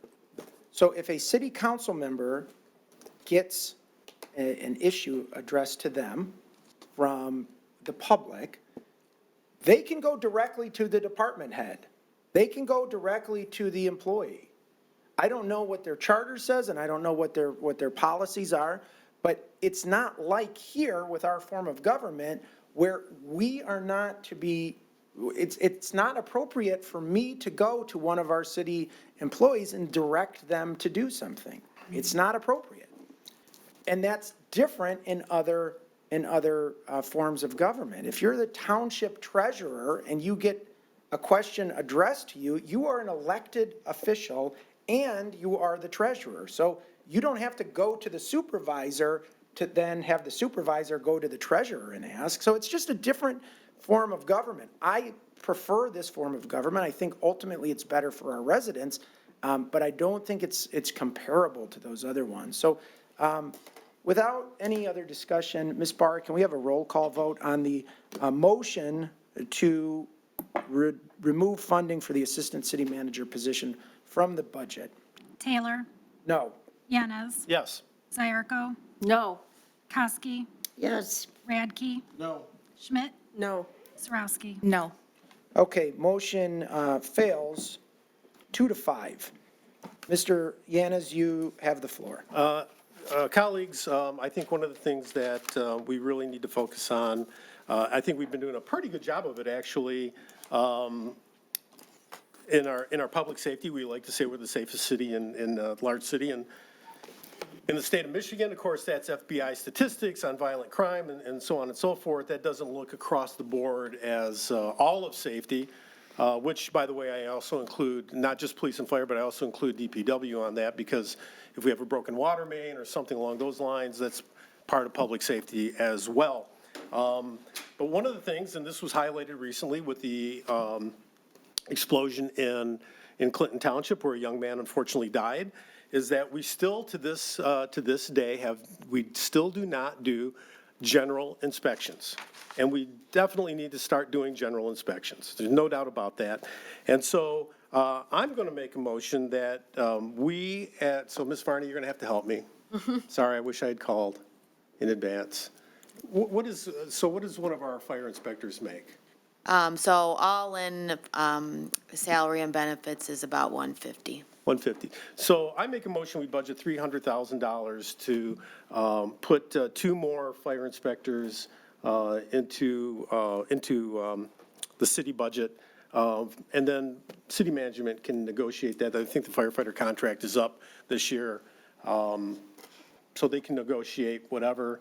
But I think two more fire inspectors with the community risk reduction person that we've also included in this budget will give us a fully functioning fire inspection department, and the city will be much safer for it. That's my motion. Mr. Kashups, is that an appropriate motion? And is it? It's a budget amendment. Okay. It just seemed like you made the motion and then you just kind of talked about it for a little while and then I wasn't sure where the motion. I took the motion to be motion to add $300,000 to the current budget proposal to add 2 additional fire inspectors. Yes, sir. You said it much better than I did. Yes, sir. Okay. That's how I understood. Support. All right, it's been moved and supported. Any discussion, Mr. Yanez? No, other than what I just said, I mean, we have, since the Great Recession, we lost so many people. We really haven't brought our fire department back, at least the fire prevention side of it, to full staffing again. We know that, I'm not going to bring up the building with the illegal marijuana grow that the garbage truck hit. I won't bring that up again. I just did. And, but we know that buildings are not being inspected. They're not being inspected on a regular basis. They're just not. And we need to do that if we really want to be a safe city. And it's not just the label of safe city, but it's also safe for our employees, whether they're firefighters or police officers or any other workers to go into. It's a safe building for customers who might want to go in and buy a product from a building that's not safe. It's a safe building for employees who might work in that building. So the fact of the matter is, and I will tell you from personal experience, I'm not going to rat anybody out here. I was just in the building in Sterling Heights. They had the fire exit block. And I sent, I took a picture of it and I sent it to one of the assistant chiefs, and say, what's going on here? How come this hasn't been picked up? And, how many buildings out there that are unsafe, that do have illegal operations going on, or even if they're not legal, they're not designed for that particular building, with that fire load, with the fire protection system, so we really need to inspect our buildings on a regular basis. Our fire marshal can definitely put a plan together. I also feel very strongly that we should be charging inspection fees, but that's a conversation for another time. I just think if we're really going to be the safest city, and now that we're going to have a second assistant city manager overlooking the fire department, he can manage those people as easily as the fire marshal. So that's the argument that I'm making. I think that we will be a safer city for adding these 2 more positions. Okay, thank you, Mr. Yanez. Mrs. Koski, anything? I agree. Okay, council, anybody else? Mr. Mayor, Mr. Radke. I'm curious about the fees. Through the chair to Mr. Vanderpool, do we currently charge for fire inspections in Sterling Heights? Mr. Vanderpool. Thank you, Mayor. Point of order, that's not part of my motion. Oh, I mean, Discussion, it's general discussion, Mr. Yanez. all He right. has the right to I ask just don't questions. want the thing about fees to sidetrack the motion, because, that's not the motion I'm making. I'm not making a motion about fees. It's for discussion. I thought at another time, but okay, go ahead. Mr. Radke. Thank you, Mr. Mayor. Through the chair to Mr. Vanderpool, do we currently charge fees in Sterling Heights for fire inspections? Mr. Vanderpool. Thank you, Mayor. Councilman Radke, we charge violation fees when we notice violations. For example, over the past year, we've conducted 2,000 inspections in buildings across the city. And we had 3,000 violations that were issued. So in those cases, there's charges. There have been some cities that have also pursued proactive inspection charges, if you will, based on square footage and so on. That can be, in some cases, hundreds of dollars for businesses, in other cases, thousands of dollars for businesses for inspections. But some of those programs are out there. I will say that we do currently have 9 full-time positions in fire prevention. When you look at the actual inspectors of 8 and compare it to bigger cities like Grand Rapids, for example, we're right on par with the other big cities across the state. Clinton Township, in their case, even though that building was recently inspected, according to our information, they have 1 full-time inspector. Their population's over 100,000. So when you look at our number of inspectors, I think we have sufficient resources. The fire chief did not recommend in the proposed budget any additional fire inspectors beyond the risk reduction officer that is in the proposed budget, and also the health coordinator position as well that would work in fire prevention. Those 2 full-time positions are in the proposed budget in fire prevention. So that is 2 net adds to fire prevention.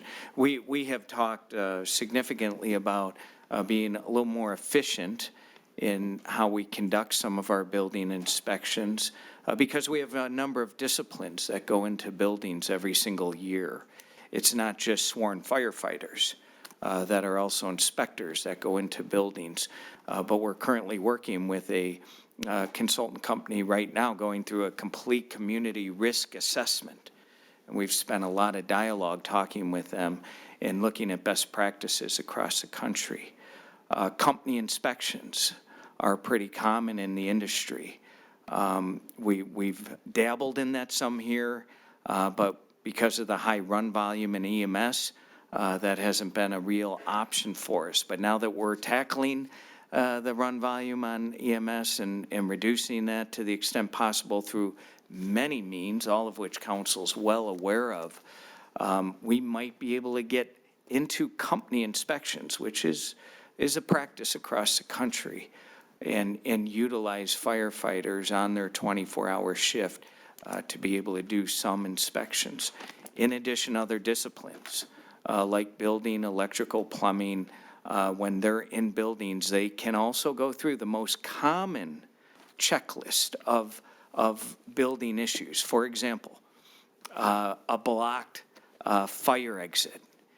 We don't need a sworn firefighter to denote that. I mean, any one of our trades can denote some of those most blatant, routine fire prevention issues. That's simple coordination with the fire marshal and fire prevention with our other trades.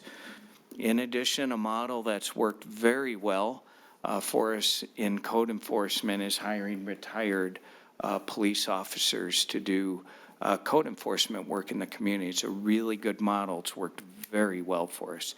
There may be an opportunity to do that in fire prevention with retired firefighters too. So there's a lot of different areas that we can look at, and that's why the fire chief didn't recommend beyond the 2 positions that are in the budget, the proposed budget. Thank you. So to go further than that, I am curious what other cities around us do with fire inspections, and I would ask, without objection, that you place in our packet in the coming weeks, do other cities charge for fire inspections, and what are their fees? Because if, I'm the most anti-fee person up here, But if we are conducting these inspections and they're taking our time and our effort, maybe we should be recompensed for them.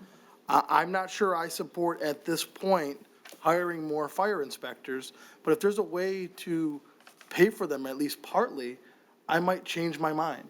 But I think the fee situation is essential to this because we have some very large industrial facilities in Sterling Heights. Off the top of my head, we have SHAP, we have AGS. And if we are not charging for a fire inspection of a facility of that magnitude, that, from a multi-million-dollar company that can afford to pay the inspection, I think that's somewhat crazy. Especially because I'm sure that inspecting a facility like AGS or SHAP would take at least a whole day, if not more.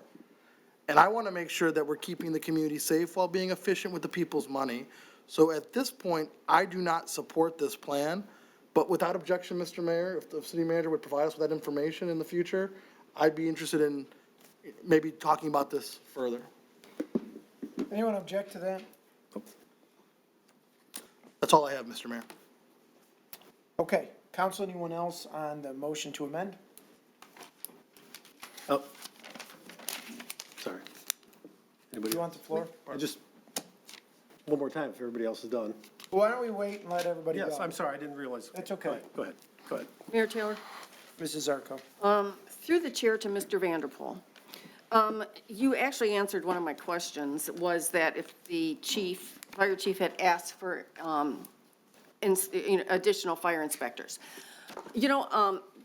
I'm going, because I usually, when I meet with other people, they ask us how you put a budget together.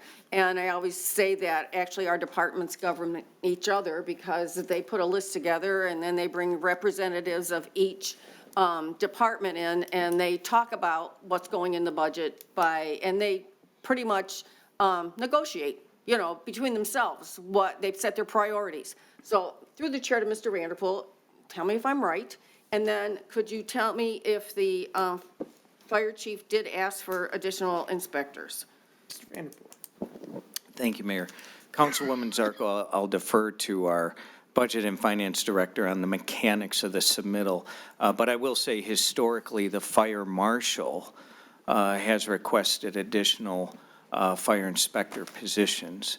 But the budget that came forward with the chief's recommendation did not include the additional fire inspectors. For years, the fire marshal, I should say the former fire marshal, has requested additional fire inspectors. And this year, the chief felt confident that the one position that he was recommending was meaningful and would meet the needs of the Fire Prevention Division. Remember, in essence, the risk management position that's in the proposed budget is a position that will look at all the methods that we're currently using for fire prevention and explore some of the newer ideas that I highlighted as well, and including including self-inspections, which proved very successful with our schools over the years,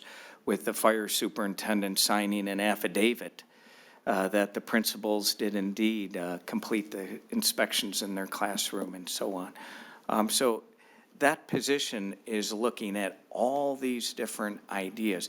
And it's quite possible that in next year's proposed budget, that there could be a recommendation for more resources in fire prevention. But will that be more positions or more creative ideas that require some expenditures?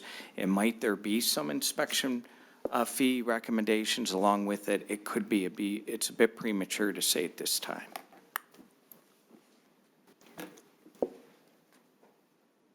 Well, through the chair then, are we going to Mrs. Varney so she can explain the process? Because I think we lost that in. And another short answer from Mr. Vanderpool. I was just waiting. So if I could just step back a little bit. So, obviously when managers and directors submit budgets, they submit what we call service improvements and personnel requests. So just to go back a little bit, we had from all of our managers and directors, that I believe do their best to submit only what they believe is truly necessary in the organization. We had requests for 22 additional full-time positions in the entire organization, and we only are recommending 4 of them. 2 of them are going to the fire department. So I just wanted to step back a little bit and, before I answered the direct question. So it is true that there was a proposal submitted from Fire Prevention for 3 additional fire inspectors. To be perfectly honest, this gets submitted pretty much every year, as Mr. Vanderpool said.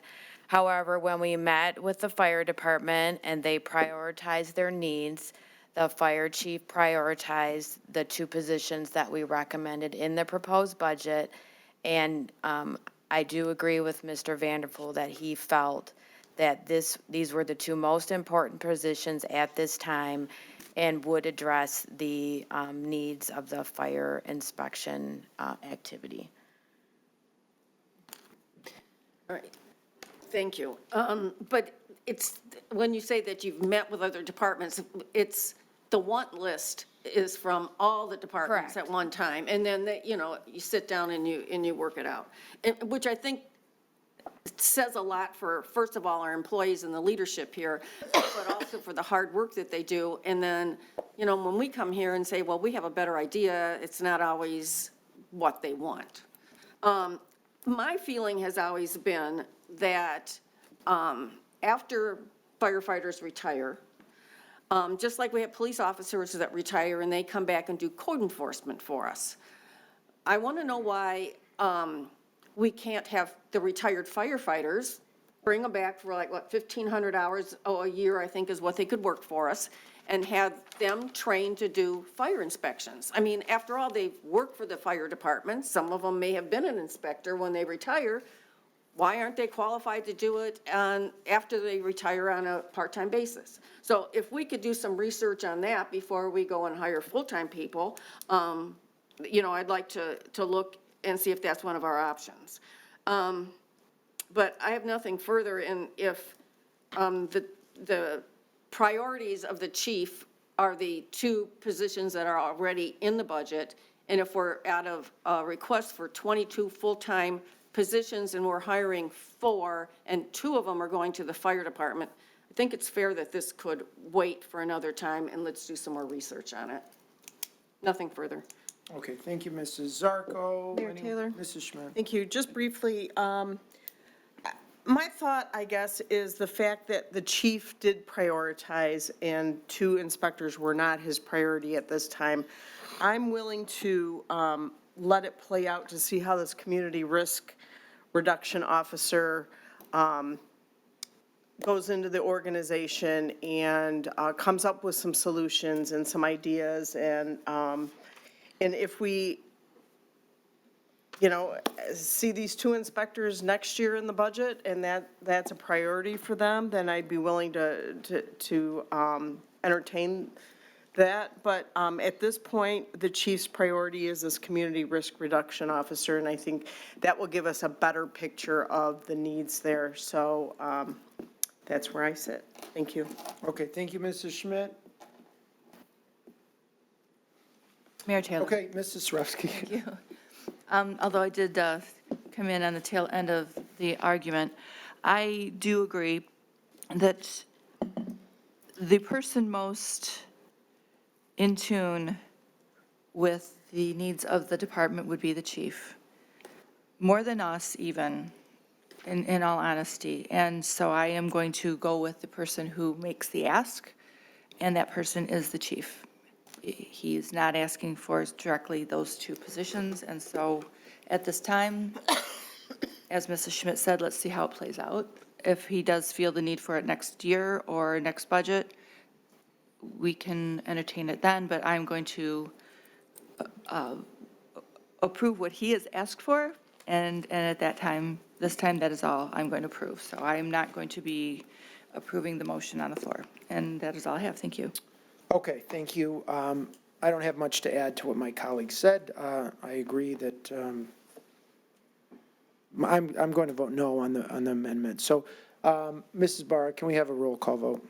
Yanez. Mr. Mayor? Oh, sorry. I'll give Mr. Yanez a Thank you. I do, again, I do appreciate that. Through the chair to the city attorney, Mr. Attorney, can anybody from our building department walk into any building and walk anywhere they want to do an inspection? Mr. Koszybski. They can generally walk into any commercial building and ask permission to go into any areas to conduct inspections. However, if they are refused entry, then they can only go into the areas of the public. Okay. But that's not true for a certified fire inspector, right? They have access to the entire building. Mr. Koszybski. I'm sorry. No problem. Councilman Yanez, the certified fire inspector with direction from the fire marshal to enter the building would have the right to go do those inspections. Thank you. And through the chair to Mr. Vanderpool, you mentioned we did 2,000 inspections. How many buildings, how many commercial buildings do we have in the city? Mr. Vanderpool. Thank you, Mayor. Councilman Yanez, we have a few thousand buildings in the city. We have a few hundred that are, major manufacturing industrial sites that we get into more frequently. But the offices and some of the restaurants and some of those fall to a lower priority. And those are the cases where we might be able to have some other disciplines offload some of the inspection services. I might also add that our community development director has done some research on getting some of our inspectors in the building department fully certified as fire inspectors as well. There's a process that they have to go through and become certified, but that could help as well. So that's a possible alternative to look at. Well, I think that's something we've been talking about for years. It still hasn't happened, as also the retired fire inspectors. Again, that hasn't happened. We've been talking about it for years. So out of this, through the chair, Mr. Vanderpool, out of those 2,000 inspections, how many of those were annual inspections? Mr. Vanderpool. Looking at their performance indicators, and again, the budget and finance director can correct me if I'm wrong, but those are annual. The performance indicators that are in your budget book and the same data I'm looking at is before you as well. Those are annual inspections. Every one of those inspections, 2,000, were annual inspections where they get hit every 2, 3, 4, 5 years. I did not say they were unique inspections. Well, those aren't unique. So That's what an they annual may be inspection- multiple. That's what an annual inspection program is. They may be repeat inspections as well. So we'd have to break those numbers down for you. We could have had that data for you this evening, but we didn't know that there'd be such a request. But the budget and finance director could certainly respond if I. Well, it was in your presentation, initial budget presentation, that we did over 2,000 inspections. You could have broken down for us then. I do appreciate using comparables in this particular issue as opposed to other issues when it's less convenient, but that's all I got. Okay, let's go ahead and vote. Okay, thank you, Mr. Yanez. Ms. Barra, can we have a roll call vote? This is, Yanez. and just to be clear, this is on the motion to amend the budget for 2 fire inspectors. Ms. Barra. Yanez. Mr. Yanez? I'm sorry. Yanez. Yes. Zayarko. No. Koski. Yes. Radke. No. Schmidt. No. Sarowski. No. Taylor. No, motion fails 2-5. Mr. Yanez, you have the floor. I'm all set, Mr. Mayor. Thank you. Thank you. Council, anyone else? Mr. Mayor, Mr. Radke. through the chair, well, first, let me make some comments. I really do appreciate all of the presentations today. They were excellent, and I know that you are drilled by him very hard to make sure that they're very good. So I really thank you for all your hard work. But through the chair to Mr. Bayshaw, I want to talk about the safety improvements coming to Dodge Park Road, it looks like. You know, and I saw your presentation, and I'm actually very enthused about the crosswalks, especially around the city center campus, because both them and at Stevenson, I know that I'm not alone amongst my colleagues to get emails frequently from parents who are concerned that their child was not seen. But I had some further questions. looking at the safety improvements, and you'll have to forgive me, I read the safety report on Utica and Dodge Park roads, I think it was 2 years ago now. I believe the report said that there was recommendation being made to make the roundabout 1 lane instead of 2. And as we use the roundabout, I think most of us use it as 1 lane instead of 2. I was wondering if that had been put on the table with the Macomb County Department of Roads. No, so there were 3 types of recommendations. There was a short-term, midterm, and long-term recommendations. Yes, they had some geometric improvements to be done as kind of the long-term recommendations. Obviously, that is when you do reconstructions and large infrastructure projects. So, yes, there are some improvements that could be done. We've done some of the short-term. These, I believe, where the midterm is kind of what we're processing now, but we haven't gotten too much into the long-term improvements. Okay, I guess that answers my next question. I know that there had also been discussion about adding an additional crosswalk east of the roundabout where people frequently, cow path or whatever across the street. I've monitored them, and is that more of a long-term improvement than what we're doing right now? Yes, you're right. That was reviewed as well, and that was part of the conversations that were done with the safety study and part of the review. When they looked at initially with that area, what you're talking about is a pedestrian crossing east of Dodge Park. Where that crossing would be, there is also an acceleration lane where it goes 2 lanes. So when your vehicles are coming out of the roundabout, the vehicles in the left lane are accelerating to try to merge over to the right lane. And they thought it would be a dangerous, part of the final draft was thought it'd be dangerous to do at this time, but it would be good to look at with the long-term improvements, but there was potentially some other ways that we could try to mitigate that as well. Right. I guess that's my concern, is that we have it on the western part of the roundabout, not the eastern part. And on top of that, we have a slip lane off of Dodge Park to go right onto Utica. I'm trying to think of which direction we're facing, I guess east on Utica. And I know slip lanes are very dangerous. And I was wondering if we had thought about getting rid of the slip lane because it creates a crosswalk hazard at the roundabout. Yeah, the slip lane that you're talking about is another reason why they didn't recommend putting that crossing in at this time. Right. So we did provide the study to Macomb County Department of Roads as well. But again, that is more of a long-term solution. Well, I understand. I guess my concern is for the safety of the public. And right now, it is my opinion that the crosswalks there are not safe. And someone is eventually going to get hit in that slip lane, and they're going to die. That's a problem for me. So I'm hopeful that we can convince the Macomb County Department of Roads, or just do it ourselves. Honestly, just block it. What are they gonna do? Come out here? It's a joke. Like, we act like we have to really get into the weeds with them on these things sometimes. It's very frustrating to me because it's not safe. Someone is going to get hit. I've seen it almost happen 2 or 3 times. We actually post a person out there, one of the Citizens on Patrol employees, to help usher people across that crosswalk on Thursdays because I know drivers aren't paying attention and they're potentially going to be struck. So, I mean, the fact that we have to post a person there just to monitor the slip lane tells you it's unsafe. I don't need a degree in engineering, I have a degree in history, to know it's unsafe. So let's please really huddle with Macomb County. And if we want to continue to tout Dodge Park as a Thursday night amenity, as a place for people to go, we must make it safe for people. And that goes into my next point, where on Plumbrook, on the picture you showed, there were, not Plumbrook, but on the future of Plumbrook, we're adding a bike lane. Do we have any plan right now to add plastic posts or anything to separate the bike lane from the Sharrow, the street?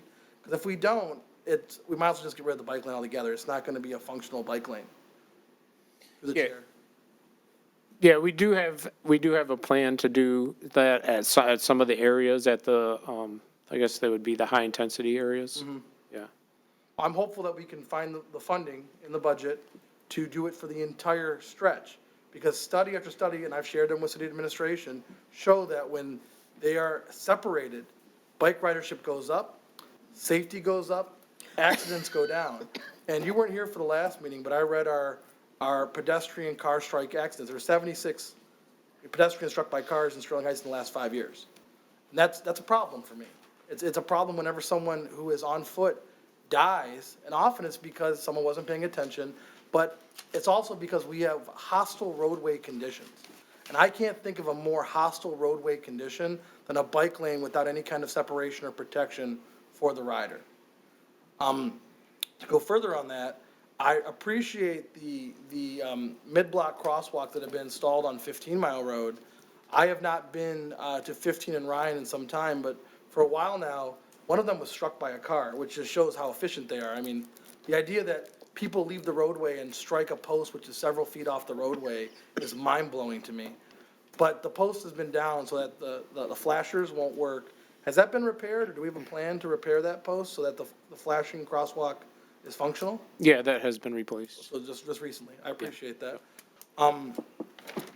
That's all I have for you right now, Mr. Bayshore. I appreciate all your work, and I wanted to really commend you for what you did on Moravian Road. I think that we're going to have a much safer, better Moravian once we install the sidewalk throughout and repave it. Thank you. Let me just look at my notes, Mr. Mayor. Through the chair to the city manager, I was curious about the Island Park, there's a culvert now, not a bridge, and what the potential costs there would be, and I guess why we decided to do that for the engineering. Through the chair. Mr. Vanderpool. Mayor, if you don't mind, I'd like to call on our Parks and Rec Director, who has all the details on that project. Man with the details, Mr. Langlois. I think I have the details. We looked at a couple different options for how we were going to replace that bridge, and two reasons. One, or I should say crossing, because it's technically not a bridge when it's a culvert style, but that was a more cost-effective manner of doing so, and it gave us the opportunity to have a higher carrying capacity of vehicles for a more reasonable cost. And then it also took on the same design as the one that's just to the north, as I mentioned, that's, connecting Lakeside Circle and Hayes. And by vehicles, Mr. Langlois, you mean potential police cars or maintenance vehicles? Because Island Park is currently closed to vehicles, and we don't intend to open it up to vehicles, I hope. That is correct. Yep. So there will be mechanisms in place to keep residential vehicles off, but we do need to be able to get, whether it's police vehicles, we've had, recreational bonfires have been lit in the park, in the woods there, and potential need to get a fire truck, something of heavier weight across, and we have no means to do that.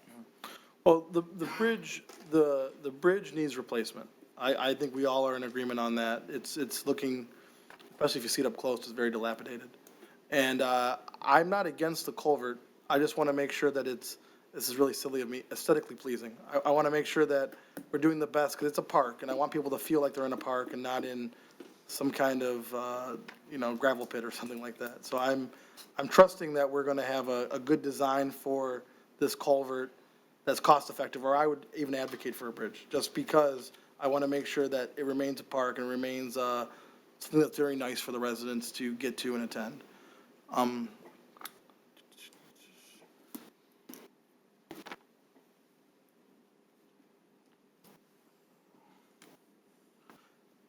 I guess I'll close with one more request for city administration to really analyze a stormwater utility on behalf of the residents and us, to hopefully align with our sustainability goals, to prevent runoff, and to make sure the biggest polluters in the city are the ones who are paying the fees. Because right now, stormwater fees are apportioned to all of our residents equally.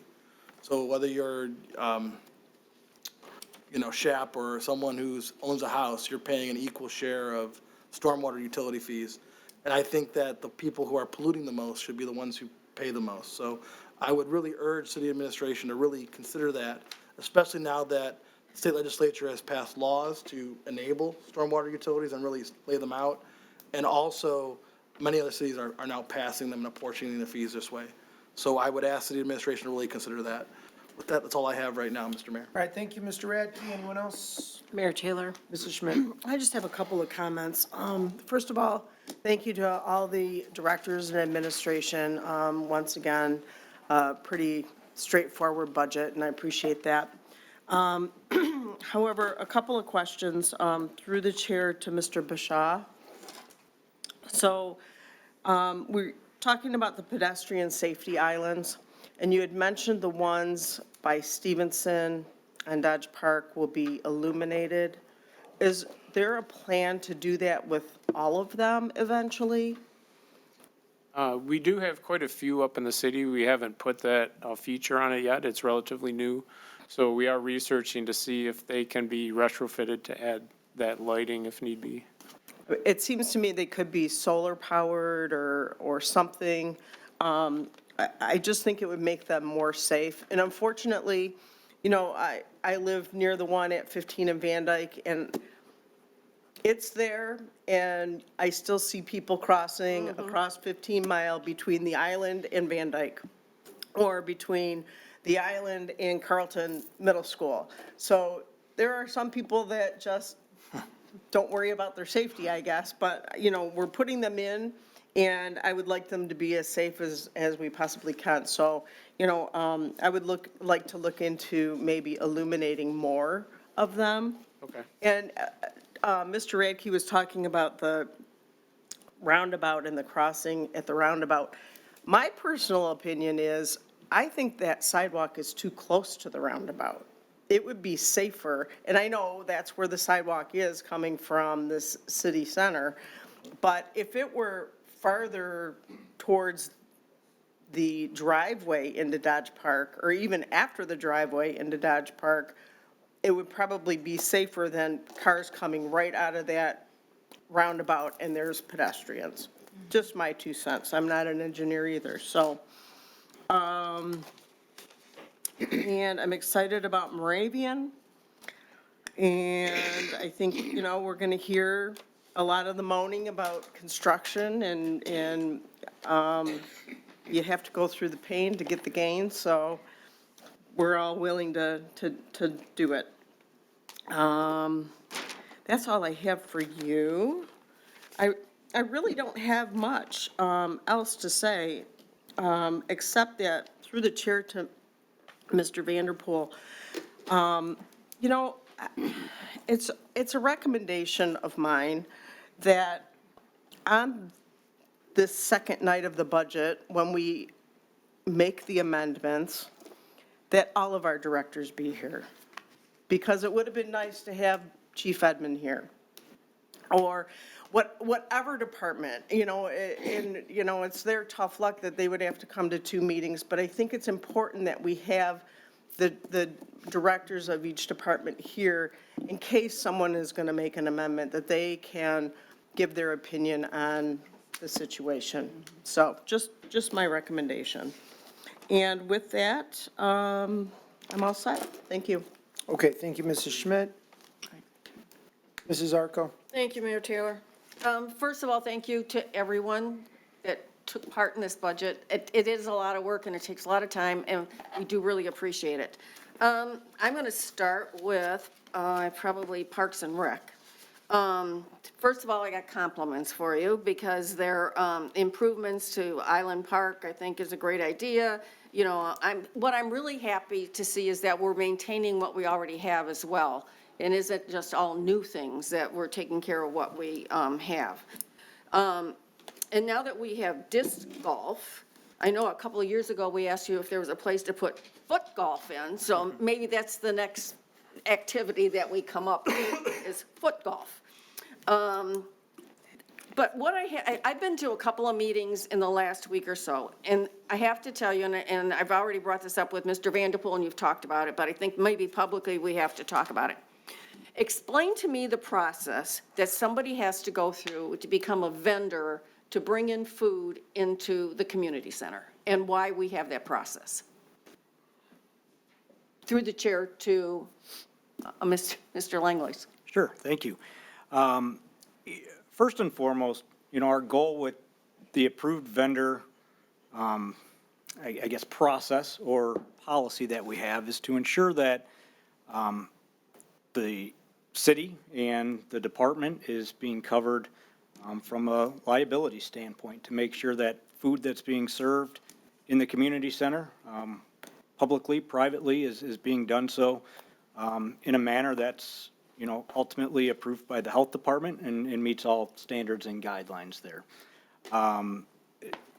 There's also, you know, the rationale that we only provide so much from a resource standpoint to those vendors. And so having a small set of approved vendors allows us to make sure that those vendors know and understand what doors to come in, what they have access to in the building. They don't have access to our kitchen when they're in the building. That's not a public area for them. So recognizing what they do have access to, how to interact with our staff, and how to best serve the residents that are renting our facilities. So it would take probably a full-time job to have those conversations with dozens or hundreds of different food vendors that came into our building on a day-to-day basis.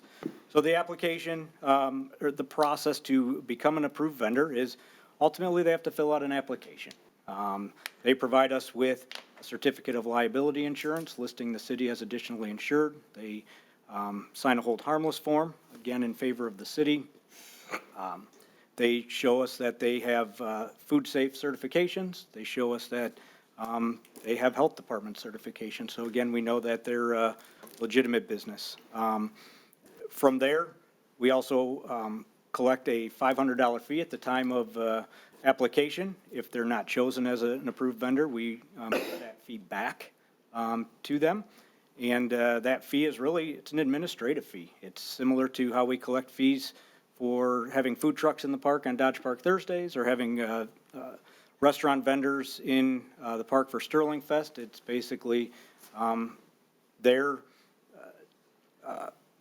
you know, their skin in the game per se, that they're here to provide a good quality service to our residents as well. They're going to provide reasonable follow-up with the residents if they're requested, if their service is requested.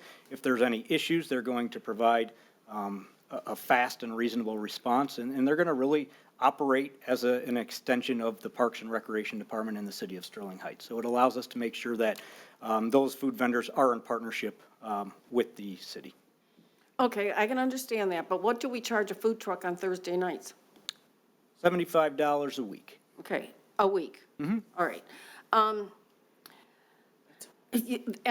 I guess, I mean, we have to have a policy in place, I understand that. And I guess we need to, what I think, is expand that list. And I know that because there are, I've been approached as far as somebody having a private party there, but they have to use one of our approved vendors. So if we were going to offset the costs there, as we mentioned, that was going to be a part of it, is to rent out to somebody else. To me, that if they want to bring in another caterer and the caterer insured and they have certification through the county, I guess I just don't understand how we can't expand, you know, the genre there as far to what they can bring in as far as maybe ethnic food or something like that. So I don't expect you to do anything, but I think that you need to know that it is a topic of discussion at meetings, and let's see what we can come up with as far as compromise. Anything else? Yeah, if I may. We are open to additional approved caterers. In fact, a recent example of that is we had some of our residents who were requesting Indian cuisine, and we did not have an Indian cuisine caterer on our list, and we worked hard to try and find one. And a couple that were recommended by some of those potential renters didn't come through. We found one, Little India, who is now one of our approved caterers, to be able to provide that cuisine for that exact purpose. So we obviously don't have every type of cuisine covered with our approved caterer list, but if there's something that fills a gap that we don't have, we're absolutely in favor of bringing on additional vendors to fill that role. And we've even been able to provide opportunities for those that have celiac disease and can't use some of the vendors that we have, or other food safety type issues that we've worked around that to make sure that they're covered and able to use our facility. So I think we do have a pretty solid process. Your comments are noted, for sure, and I invite anybody interested to reach out. And I'm the one who actually personally handles all of the approved caterers, so if anybody's interested, they would be talking direct to me. I think it's the $500 that scares people away, and if you're saying that we treat them the same way we do as trucks on Thursday night, maybe if it's a one-time coming in, like you say, for Indian food, that maybe there's a reduction in that cost if it's only going to be for one time. So I just think it's something to think about, rather than just hear everybody talk about it. But other than that, everything looks good. We'll talk about bike lanes. I guess through the chair to Mr. Bayshaw. Are we going to have lines on Plumbrook that specify that is it complete the way it is, or are we going to have some lines there? Through the chair. Yeah, there'll be a hatched line, so it'll be a double line with the hatching in the middle of it to separate the bike lane. Yep. And the symbols will be painted on the pavement as well. And at the intersections, I don't know if you've seen them before, you can also paint them a green color at high-risk areas or risk areas. So we'll be painting portions of the bike lanes green as well. Okay. The reason why I say that is I can't remember if I was on Coolidge or Crooks driving south to 13 Mile, but at the corner of either 13 Mile and Coolidge or 13 Mile and Crooks, we talked about the state law that says that if there's a vehicle, they would not be able to make a right-hand turn to cross over to the bike lane. And at that particular intersection, the bike lane actually widens and it becomes, you can see the right turn arrow as well as it being a bike lane, so you could tell that a car could move over, is what so if there isn't a bicycle there. So it's just that for us to maybe look at before we start painting, if it's legal. Okay.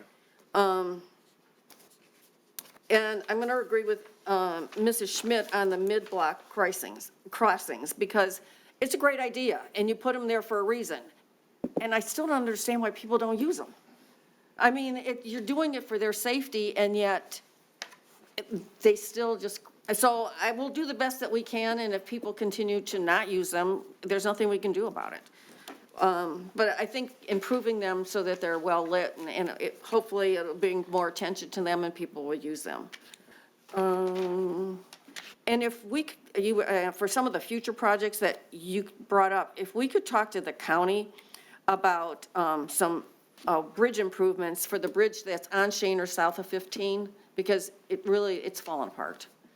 So I know that might be something in the future, and I'm not even sure they're thinking about it, but if we could bring it to their attention. Yeah, we actually have been working with the county for years on that, and we did a temporary repair to the sidewalk last year. But we did secure federal funding for reconstruction of that bridge. This is south of 15 over the Red Run.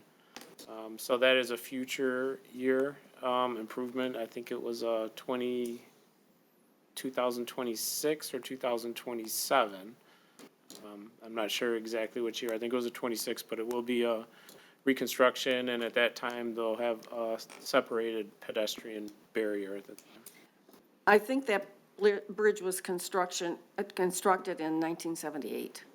Yeah. So it's been there, and there haven't been a whole lot of improvements since that time. It's all been, bandages. But that's it, so nothing further. Okay, through the chair to Mrs. Davis. I kind of like all these ideas that we're using as far as bringing attention to Sterling Heights. But I do have to, when we have something that happens regionally, I always wonder how we benefit from it. And we talk about that. But do you think that the hoopla over the NFL draft is actually bringing people here and they're curious about what's going on here because they're looking for lodgings, they're looking for restaurants, because they're not going to be able to do everything in Detroit? So I just wondered if that was taken into consideration when we came up with those numbers. Through the chair. Thank you. I'm not sure I understand the question completely, though. You're wondering if our campaign is helping to bring people to Sterling Heights because of the NFL draft? Exactly. Okay, yeah, I mean, I think it's bringing people to Sterling Heights for a lot of different reasons, but one of the key things that we're doing is we are focusing on the fact that we have entertainment options and that we have restaurant options. And I think that because we're communicating that in a regional fashion, and it's not just, we're not just speaking to ourselves, I think that, yes, some of the result of that is that people are coming here and they're exploring and they're looking at restaurants and they're looking at, and if they're here for the NFL because of all that promotion that Visit Detroit is doing, you know, they're probably coming to stay in our hotels as well because they don't have enough in Detroit to put all those, you know, they've got a lot of beds to put, or heads to put in beds. So it's a good time to start the campaign. Yeah, exactly. And nothing further on that, but I don't know if you want to answer this for Ms. Russo or not, but this SMS, the system, when will that go into effect? Well, I think as soon as we can get it, assuming it's approved, we could get that put in place relatively quickly after the 1st of July.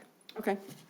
And I think it's a relatively short, I think it was, you know, maybe, you know, 30, 60 days of training and getting it up, but I don't think it's going to take long at all. Okay, and it's this, for an emergency, you won't even have to sign up for it. You already get a notification. That is correct. For emergencies, you do not have to opt in. All right, thank you, nothing further. Okay, now DPW. You like our carts? Through the chair to Mr. Moore, you like the carts that we brought back from Lansing from Eagle? Just. Yes. Just for I you like them. tonight, just for you Different tonight. sizes, Mr. Moore. Yeah, I was going to say, I don't quite know if that's going to fit all the residents recycling, but they are pretty Yeah. nice. Yeah, I do like them. I have to say that when we visited Eagle with the Youth Advisory Board last week, we were in the middle of a tornado warning. So there was constant beeping, beeping, beeping. But I know at some point, they gave Sterling Heights recognition for going, for the mandatory recycling. At some point, I did hear that. So I thought it was a good thing. The other thing is they, Eagle said that they would come into the city and do a workshop on proper recycling, and I think we should take advantage of that. And I will say that if you want your neighbors to come out, then as soon as those carts come down the street, everybody was out there picking them up, putting them where they belonged. And yeah, it worked out. I thought they had a system, and when I talked to the owner of the company, he was telling me that he's done this before, but he's never had the volume to do in such a short amount of time, because he's putting 81,000 carts in place in 30 days. So it's amazing. So they're doing a good job, I guess. And for the sign shop, I noticed that you mentioned that you'll be taking care of a lot of the signs that we have out there. But I also know that some of the signs that are on the county roads either need improvement or replacement because they're just not there. So if we could have a conversation with the county, I would really appreciate that. Absolutely. That's part of my goal too, is not just city signage, but county signage as well too. I think, I'm taking a deep dive into the sign shop this year, and I think that's going to be part of the mission this year, is not only the city signs, but also inventorying the county signs and having that relationship with them to where we can identify those signs that are maybe missing, faded, leaning, as well as start to GIS our signs too. And the last thing is, you mentioned to Mrs. Sarowski that you can wet the boxes. I always thought everything in recycling had to be dry. I mean, I'm drying out bottles and everything else before I put it in the bin, so. Well, maybe I should say, I'm not encouraging anybody to get their garden hose and soak their Amazon boxes, but I think if you just spray with a little bit of water, it's far more pliable. Keep in mind, we do want the lids closed when they're at the curb, but at times, the lids come open, they're going to get wet. Drier the better, but if you have to spray a little bit of water just to be able to compact those cardboard boxes, I think that'd be okay. Okay, thank you, nothing further. I want to thank everybody again for all that they've done to present this, because I know it's a lot of work, and we do appreciate you making us look good again. Thank you. Nothing further. Okay, Mrs. Koski. Thank you, Mr. Mayor. Start with Parks and Rec. Mr. Lindquist, reconfirm for me, the bridge on Island Park, did I hear correctly, it's being paid by ARPA funds? You are correct. Wonderful. Trail around the island, that's a great idea. Donovan Park, my favorite park. Any word on doing the parking lot? Or Very should similar. I say, any plans? Very similar to some of the other discussions, as we have to prioritize, our requests for the year and things that rise to the top when it comes to, whether it's safety or more critical items. The parking lot was on my list, has been on my list, remains in my 5-year plan, just hasn't quite risen to It top didn't yet. make number one, is got what it. you're saying. So it's true that the directors do have their list, and they do have their wants and wishes, and you sometimes don't get them. Okay, how about Puffin Park? How's that doing?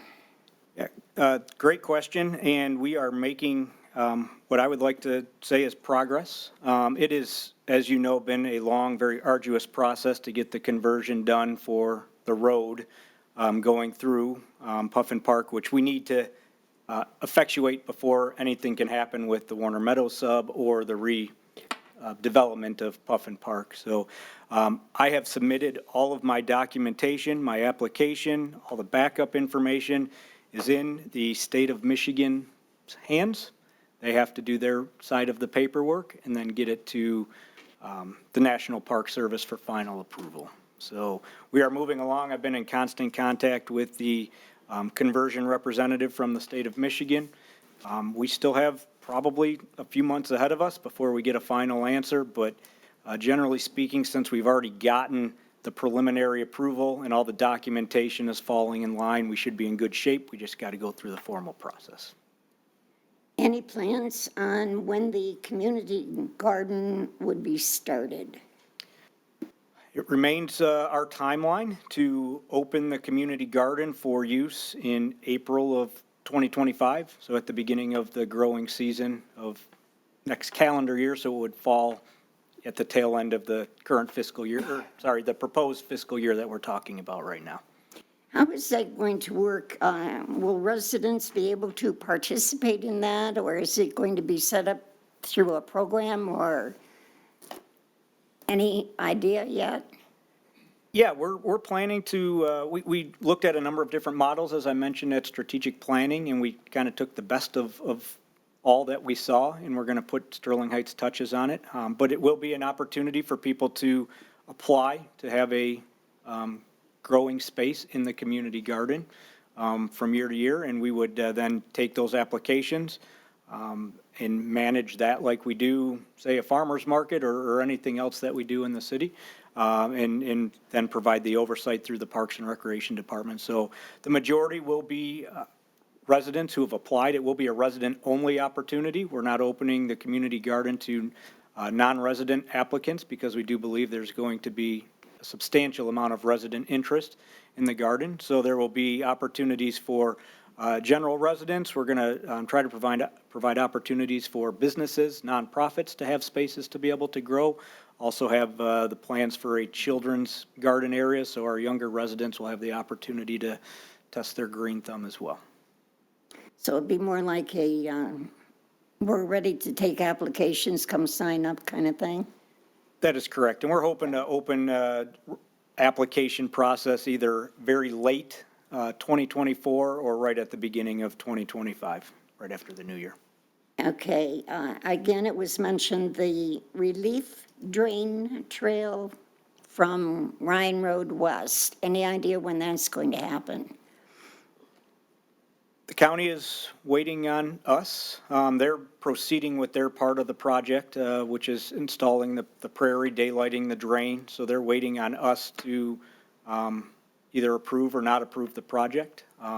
That is really taking place over the construction season moving forward. So my expectation would be that if approved in the budget, we'll have that path open by end of the 2024 calendar year. Okay.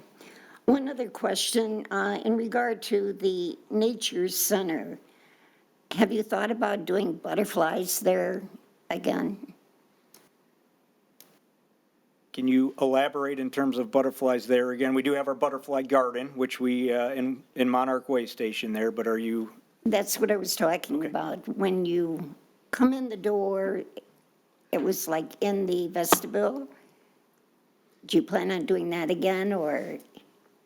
I'd have to check with the team over there. So I know they put most of their effort into the butterfly garden outside now that we have that established area. But that vestibule and atrium is one of the neatest features of the nature center that we have between the fish, the live turtles that roam, the frogs. You really have to watch your step when you go through there. But having butterflies in there was also a nice touch. So not sure what the plans are in the coming year, but certainly something I can note and talk to them about. Well, I know my grandchildren really loved it. They enjoyed it very, very much. You're doing a fantastic job. It looks like you've got your work cut out. You sure you don't want an assistant? Thank you. Thank you. Brent, Aisha, couple questions for you.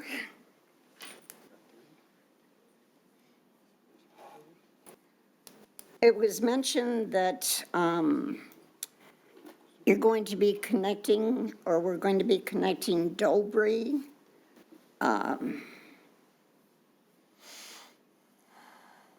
to the nature preserve. That's going to be on DeQuinder, or are you going to cut through the wetlands? So I probably should have clarified that a little better. There's not a direct connection off of the Dobie Trail. Obviously, you can get to the nature preserve is what I was trying to relay from the connection to DeQuinder and then going south through the Beaumont parcel. Please don't go through the center of the nature preserve. That's not in the plans at this time. Okay, economic development, is that yours? That is not mine. That is not yours. Okay, then that's all I have for you. Thank you. Jennifer, Yeah, I'm here, still awake. can you answer an economic I'll do development? my best. Okay. Velocity, it is a partnership between Macomb County and the city, correct? I guess technically, I wouldn't say the county has much to do with Velocity at the moment. I was just reading out of the budget book. It Yeah, says I mean, the partnership county between- is involved, but it's funded through tax increment, it's funded through and ran by the Local Development Finance Authority, which is an authority associated with the city. Well, that's really my question is, I was trying to figure out how much we invest, what it's costing us, what other assets, and I can't do it. Page 229 of the big budget book, Yep. when it addresses other charges, I couldn't make heads or tails out of that. Because I show a proposed 24-25, Okay. 328,900, So- and then, I'm sorry to Go ahead. interrupt you, but Velocity is budgeted in the Local Development Finance Authority. The Economic Development Department, that is purely a one-person department that used to be Catherine Quell, that was a city employee that worked at Velocity. She recently retired. If you want to see the Velocity budget, you need to look at in the special revenue section of the budget in the Local Development Finance Authority, and if you give me a second, I'll give you a page. well, if you could just give me the numbers, because I Yeah. went through and I didn't find what I was looking for. So, page 352 is the Local Development Finance Authority budget, which is where the cost of Velocity is. So right now, there's about a $2.2 million budget. So, but about 600,000 of that is, a small business hub grant. So the remainder of that, so about, $1.5 million is the local development Authority / Velocity. To run Velocity is around $1 million a year, but that includes not only the building, it includes the paying for the director, April Boyle of the building, other employees that, run the, all the programs of that the businesses, the executive and residents and all of that. And that's funded through tax increment financing. So, in the LDFA, we capture all the taxes. So it's the county taxes, city taxes, school taxes. And so that's how the LDFA is funded. So only a portion of it really is city taxes. Okay, so if I want to look at that, that's page 352. Correct. Yep. Okay. My only other question is probably community relations.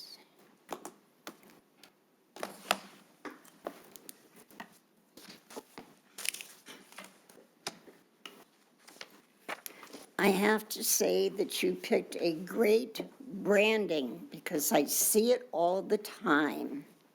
Look no further. Hanson's Windows. Look no further. Step in tub.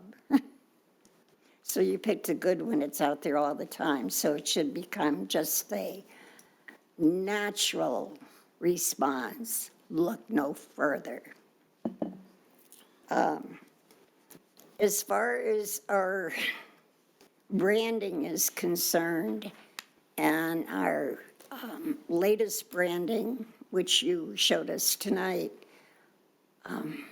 what have we spent there and what is proposed for 24-25? So what we've spent on the initial phase is about $175,000. That included the initial discovery session where we, the group came in and met with stakeholders and did some discovery about the organization, about our community, the different assets we have, the things that we wanted to promote, what our goals were. And then it also included the creation of the campaign itself and the content. So the photography, the videography, the writing of the sponsored content and the social posts. So it included all that as well as the paid media executions. Moving forward, we're looking to spend about the same, about $200,000, and that is a plan that we estimate is going to give us over another 1.5 million impressions. And it would be broken out into various platforms again. So it would include all of the things that we are using right now that are most successful and a few more. So it would be broken out: billboard, radio, moving into cable, things that we're not yet using. So we'd be able to expand the campaign. And what do we expect the results to be? Well, again, in this particular phase, awareness is the biggest thing. What we're trying to do is we're trying to make sure that people, that we are top of mind when people are, when it's really all about, again, those potential residents, visitors, and businesses. So when a homeowner or somebody who's looking to buy a house is looking at, Metro Detroit, that Sterling Heights is top of mind to them because they already know what our community is all about. They know who we are, and they know what a great community we are, and they want to move here. When they're looking to establish a business or expand their business or move their business, they know what Sterling Heights is all about, and they plan to move here. So right now it's about top of mind, so those impressions are, as a metric, are very important. As we move forward through other phases of that campaign, we can look to create other goals and expectations that would involve, tracking success rate in terms of how much how many people are moving here as a result of the campaign, what behavioral changes we've been able to effectuate. But right now it's about those impressions and being top of mind. That's part of a long-term sustained campaign. Well, My question was based on the fact of how are you going to measure this? Is it going to be through contacts that you have with real estate agents saying, we're looking for houses, we can't find any for sale, can you help us out? Same thing with businesses. We have clients that are looking for a business or a place to renovate. How do you plan on tracking those results, I guess is what I'm asking. Okay, well, in the future, we'll probably, it'll be, part of it would probably be anecdotal. So we would look at just numbers, like how, we would work with people that are real estate agents selling homes. We would work with developers that have apartment buildings and to see what their rental rates are. We would work with economic development to determine how many new businesses have moved into the city, how many expansions there have been, how many jobs we've added. So it could be all of that. In the short term, though, the metrics that we would be using would be kind of similar to what we showed tonight, because right now we're in that phase where it's about awareness. That's what we're working on first. Okay, thank you very much. You're welcome. So, All right. Well, thank you, everyone. Thank you to Mr. Vanderpool for the presentations tonight, to the department heads, to the employees that gave presentations and answered questions. Thank you. We appreciate you being here. Thank you to council for very insightful questions and a good discussion here tonight.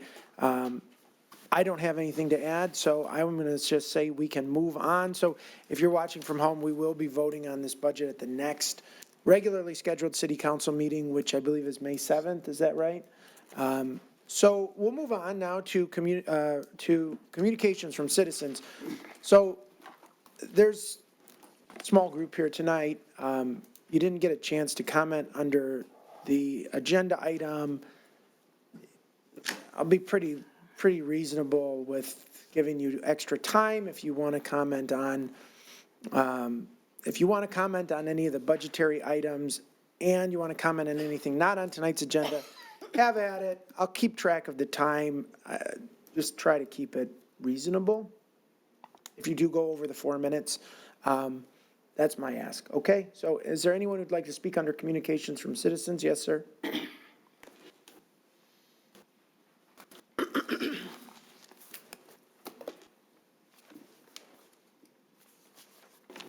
Hi, my name is Neil Sumholt. First of all, I want to say the parks, Dodge Park is an extremely valuable asset to the city, and they do a great job. But I'd like to add, if I could, if the committee would add more to the budget for the park. And a couple of items that I was thinking about is, one is the signage in the path, the emergency markers. They're extremely useful. They go from the Edison Court up to Van Dyke. I think it's from 1 to 57. But there's maybe about a third of them missing, and they're old. And specifically at the bridge, there used to, with the old Green Bridge, the path used to be different, and they have a D-loop. Now the D-loop has become the main loop, but the number sequence, there's a break in there where they got D numbers rather than the sequential numbers. So I think it needs to be revised a little bit, and they're extremely useful. In fact, I found it useful when I ran across a guy who was having an epileptic fit, and I called 911. The guy was coming out of it, so I hung up, and I got a call back from 911, and they said they'd send somebody out if I wanted them to, and they said, "You're at marker number 22," and I was amazed because I hadn't told them where I was, but they knew the marker systems, and they knew where my friend was having trouble. And the other thing I'd like to ask for money is the paved paths are wonderful, but they also have bike paths. I think they were put in by bike organizations years ago. I'm not sure about that. But they're used by a lot of people. More people walk on them than the bikers. But there's some spots in it that need some, I think, maintenance work. And I don't think there's budgets in it now for the maintenance of the dirt paths. But there's some like mud, a lot of mud spots where when it's rainy, for a week after. It's very difficult to walk in there, and I'd like to see some money for that. And maybe a little money for the grass cutters, because around the benches where people donated benches, they're beautiful benches along the Clinton River, and their scenery is great, except late summer and fall, if you sit there, you can't see the river because the grass is so high, and it's only a couple extra feet if they could cut the grass. Of course, that'd be more, I'm sure, added expense to the landscape, but I just asked for money for the park. It's a great park, wonderful. The park is well-maintained, and they're doing an excellent job. Thank you. Thank you, sir. Anyone else? Ms. Elias?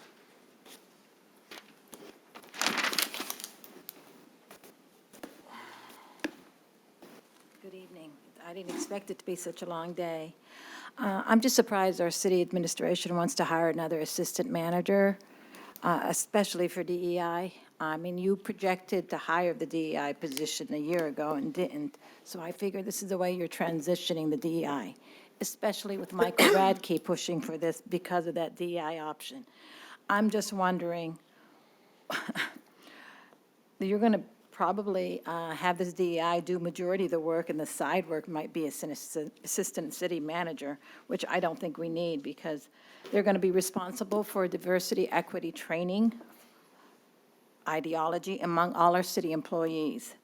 This is certainly not a necessary position. It should not be permanent, and it should not even be available, because we know that's what you're going to use it for.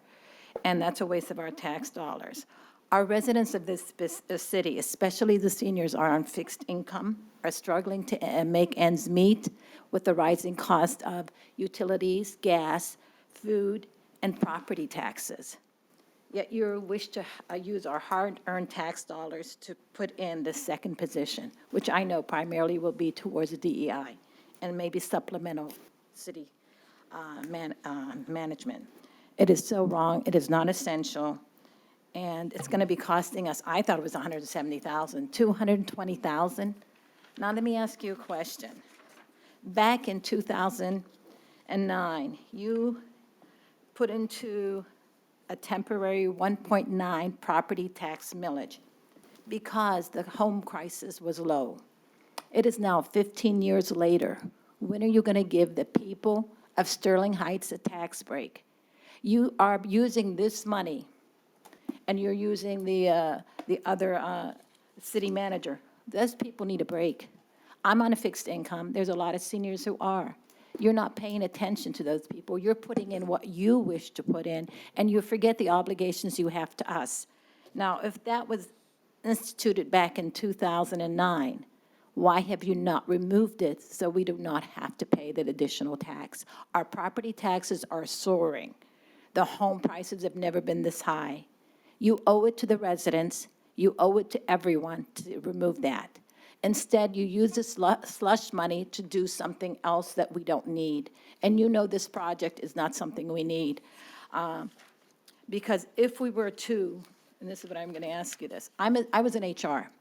When we hired people, we told them we'd love their opinions and that they would be treated fairly. I believe in equal opportunity. We should be hiring employees who possess the qualifications of the job, treat them with respect, and encourage diverse and fresh viewpoints and innovative ideas to facilitate problem solving. We don't need diversity and equity, which basically doesn't provide unity. It separates people based on sex, gender, and identity. I'm really disappointed with our city administration. Rather than looking to find relief for those residents who are struggling, especially in these economic times, our emphasis is on creating division by dividing our city into pools of racial, ethnic, and sexual victims, rather than treating everyone equally. Every one of us, regardless of our gender, sex, or identity, we are diverse. Every one of you is diverse, even though you're all white, males, or females. But you have diverse ideas, thoughts. So why do we need this diversity, equity, and inclusion? Because it doesn't give you the diverse ideas. What it does is segregate people from others. We should look for unity, not for division in our city. And I think this is a waste of our tax dollars. And I hope people speak out, because what you owe is money back to the people by relieving us of that additional 1.9 millage and stop wasting our tax dollars. Thank you. Oh, All right. by the way, Mr. Liz Zarowski, there's a real easy way to do the boxes. I step on them, then I peel the tape. It's simple. Thank you. Mr. Smith? Bring a glass of ice water from home, Mr. Smith? Excuse me, what did you say? I said, did you bring a glass of ice water from home? Well, the drinking fountains are still shut off for COVID. I don't know if the COVID scares are going to be over. They are shut Yeah, now, off. since you brought that up, I mean, we should either reactivate or tear out the drinking fountains if they're going to be closed forever, but that's off the subject. No, I just thought it was Well, interesting you had a glass of ice Well, water. like You I can say, go- the drinking fountains are turned off. Go ahead. You know, since Kids you, now, they use the big Well, jugs, so- you know, big water well, bottles. I didn't have a garbage can to drink out of, so I'm sorry. But, but anyway, Okay, go ahead, well, sir. since we've now combined items that are on the agenda and items that are off the agenda, we've kind of cheated people out of an opportunity to speak. And I really didn't want to speak about its on the agenda, but as Mrs. Elias mentioned, 14, 15 years ago, we were in a money crisis, 1.9 mils, or else we're going to lay off the police, we're going to lay off the fire, we're going to close the library.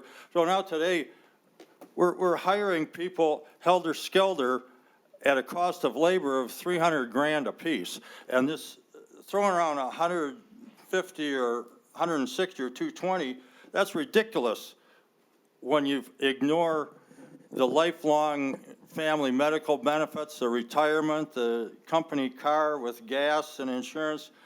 You bring in management level people, you're talking $300,000. I watched this, I thought of my old department at GM. We had 6 engineering charges and a director over them, and we handled more dollars than this department here does. And when the director went on vacation, one of the EICs took his seat and took his job for a week, but he certainly didn't have a first and second assistant to that. This is, the city's not getting any bigger by more than a small percentage to have this much more management, completely out of line. But anyway, the real reason I came in, I want to propose that the city adopt a neutrality ordinance. No getting involved in causes and things that are not the business of Sterling Heights. No days, weeks, and months to special interest groups. No flags for special interest groups. Because there's 3 sides to every issue.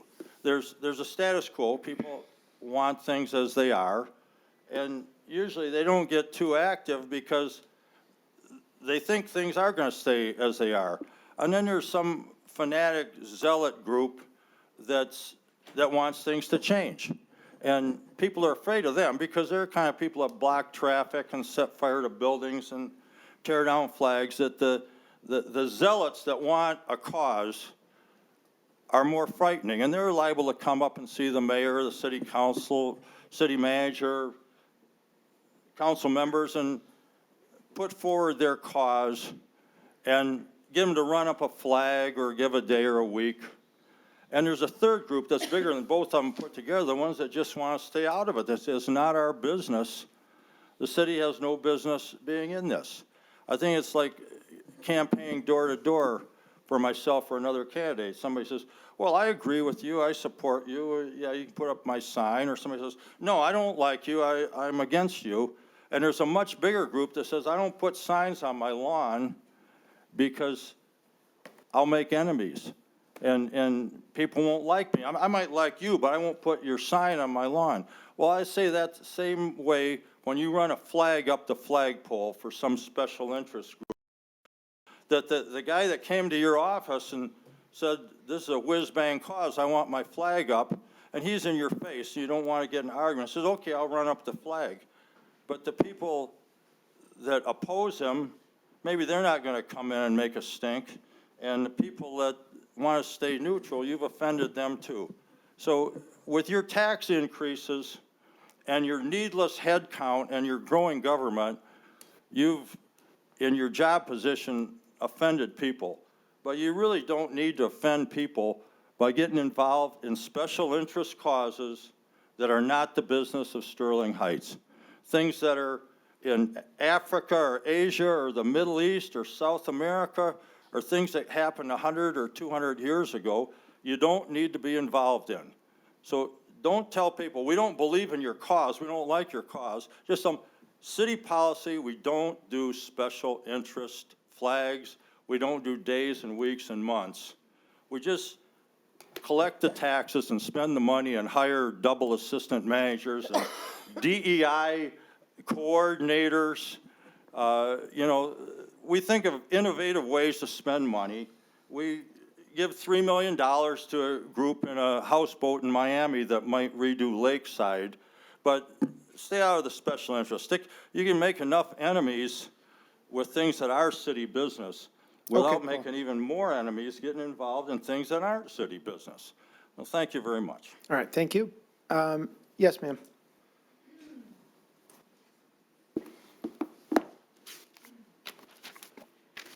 Good evening, everyone. I am Candace Stearns, longtime resident since 1999.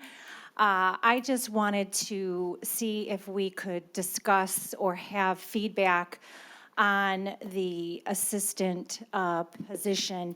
I can make some recommendations. I've owned many businesses. I currently have 3 businesses that I'm involved in through partnerships, and the rest, I understand someone in your position, Mr. Vanderpool, probably needs help, but doesn't need to be in the position that is being put forth. In other words, are there assistants that can be hired at a lower compensation rate, maybe part-time, without benefits, this kind of thing? I'm just asking to be creative, because we have to be creative as business owners in the city or anywhere else for that matters when we're for profit. So I'm just asking that that be considered, because if you're taking a position for DEI, as an example, that wasn't filled, and that's what you're filling because you need an assistant, for example, to help spread the work around, then what I'm suggesting is that maybe you re-qualify that particular position and lower the salary, that kind of thing. So that's all I'm asking to be considered. I don't know how you go about that, but that, I think, would be a logical way to perhaps save some dollars for the city. That's it. Okay, thank you, ma'am. Mr. Nelson?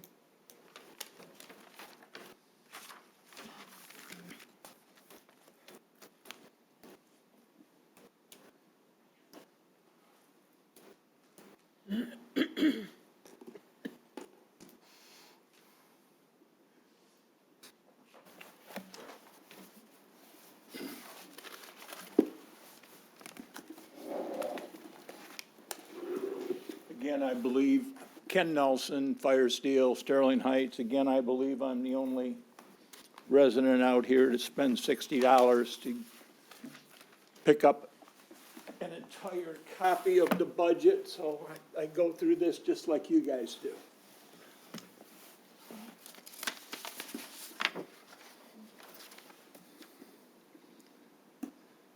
If you could get that down so all the yellows are covered.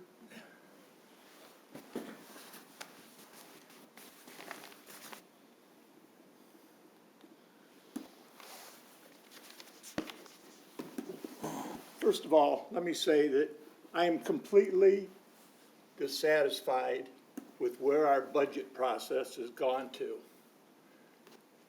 I think that both of these meetings, these special meetings, was not only a chance to present numbers for your consideration, but also for the residents' consideration. There are several items, and you can get a lot of good ideas from the residents out there. There's not 7 people, as I say many times, running this city. There's 135 or 34,000 or 132,000, whatever it is. I said at the last meeting that I believe that you ought to look at the summary of your revenues and your expenditures. And I have a couple of questions. If we look at, oh, we got these backwards. Sorry.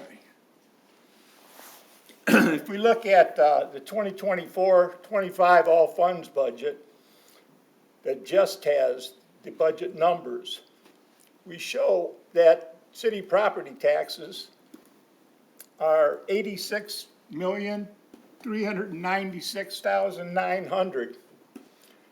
We show city refuse tax as $7,667,000. Now we turn around and look at it another way with the all funds combined historical summary. And what we show is city property taxes are now $94,063,000. It's a combination of the city property taxes plus the city refuse tax. Why are we presenting it different? I don't understand. I'd like to get an answer to that. We've got a $252 million budget. We have income of $251 million. We have expenses of $252 million. Yet, Mr. Vanderpool tells us we have a balanced budget. No, we don't. It's revenues minus expenses, and we look at that, we have $1,468,000 difference.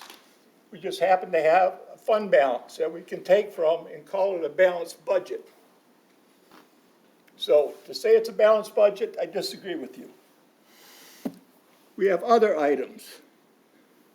Our debt, although you're doing a pretty good job on that, I must say, debt is down to $196 million. If we look at. All right, Mr. Nelson. What? So, I'm talking money. yeah, and you've spent your 4 minutes, and so if you want to transition to talk about something not on the agenda tonight, I'll give you some time to do that, since these are sort of combined, but I'm not going to give you 7 or 8 minutes to talk about one item. No, this process is not just for you. This process, the budget process, is for the residents. Yeah, and this time. I am talking numbers. Yeah, and this time here isn't just for you either, okay? So if you would like to speak about something other than the budget, I'll give you 3 or 4 minutes to talk about that. Okay. All right, well, let's look at this one. First Amendment came up in the Macomb Daily. Okay, First Amendment rights. The problem in East Point, where the mayor kept cutting off people and deciding that what they did, you couldn't talk anything against the mayor or the city council. They got sued, 4 people. Sued them, $17,000 apiece. And an ordinance that doesn't allow that anymore. You're a public figure. A public figure is subject. And don't shoot me down again. I'm talking on another subject. So this is going to come up later in another meeting. And last one is I totally agree with the speakers earlier about this DEI. You hire people that have the experience and can benefit the city. Thank you. All right, thank you very much, Mr. Nelson. Anyone else under communications from citizens? Not, we'll close that portion. Go on to reports from city administration. Anything tonight, Mr. Vanderpool? Mayor, just a couple of quick comments. First, I checked the fountain. It's working perfectly well. I'm happy to show Mr. Smith how to use it afterwards if he'd like. I did want to comment on the city's millage rate. We have one of the lowest millage rates of any city in Macomb County, full-service city. There's only Richmond and New Baltimore that has a lower millage rate. Utica has a much higher rate. Fraser, St. Clair Shores, East Point, Warren, Centerline, Roseville. So we have a very low millage rate, one of the lowest in the state. We're about the 50th percentile when you look at millages across the state. So when you look at a cost-efficient government, Sterling Heights has led the way, and I think it's a very good value for the services that the city offers here in Sterling Heights. That is, oh, I did want to comment on Proposal A because Ms. Elias, I'm not sure understands Proposal A. Taxes are governed in Michigan by what's called Headley. So property taxes, regardless of how much your home value goes up, your home value could double or triple.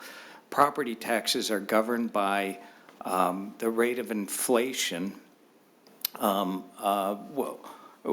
less, no more than 5% in any given year. So historically, for many, many years, the rate of inflation was around 2%. It's only the most recent years that the cap was hit of 5%. But again, that has nothing to do with a home's value. There is a cap that is in place by the state of Michigan, and that's what we're governed by in Sterling Heights and all cities for that matter. Thank you, Mayor. All right, thank you, Mr. Vanderpool. Mr. Koszybski, anything tonight? No closed session. Council, anything tonight? Mrs. Zarko. Thank you, Mayor Taylor. Just through the chair to Mrs. Varney. First of all, if you want to, I want to give you the opportunity to address any of the concerns that were brought up. But the question I have for you from me is, how long did it take us actually to pay the same amount in taxes that we did in '08 until, did it take us 10 years?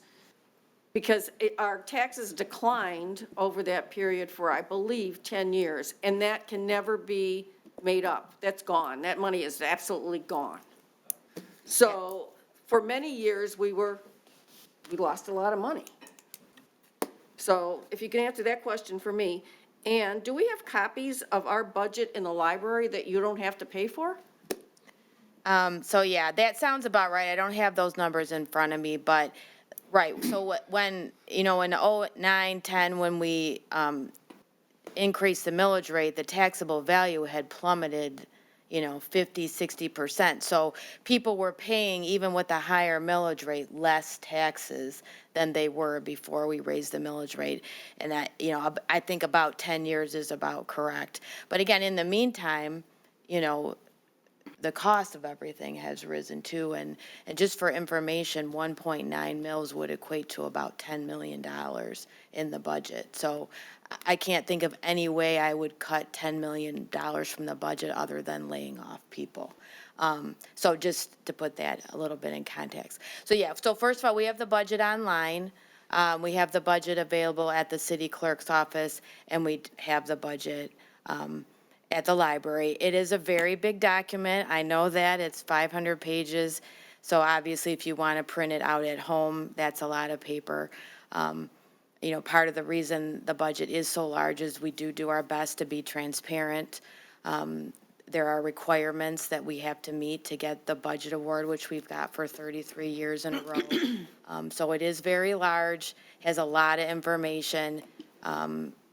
People do use it throughout the year as almost a reference guide also. So I do know it's large, and it is difficult. And we did print it out for Mr. Nelson, and we did it with less than 24-hour turnaround. Because we don't print out anymore. We do try to save paper. I'm probably giving you more information than you want, but we used to print out like 40, 50 copies of the proposed budget and bind them and have them all pretty. And then if someone wanted to come in and get a copy, we could just hand them one. We don't do that anymore because we're trying to conserve. And I literally print out about 10 of these, put them in binders. So if someone wants one printed out, we have to print one for them, which we're happy to do. But that's, partially why there's a charge. So in the budget, we have different schedules that show different things. Some of the schedules, we combine line items, some of we don't.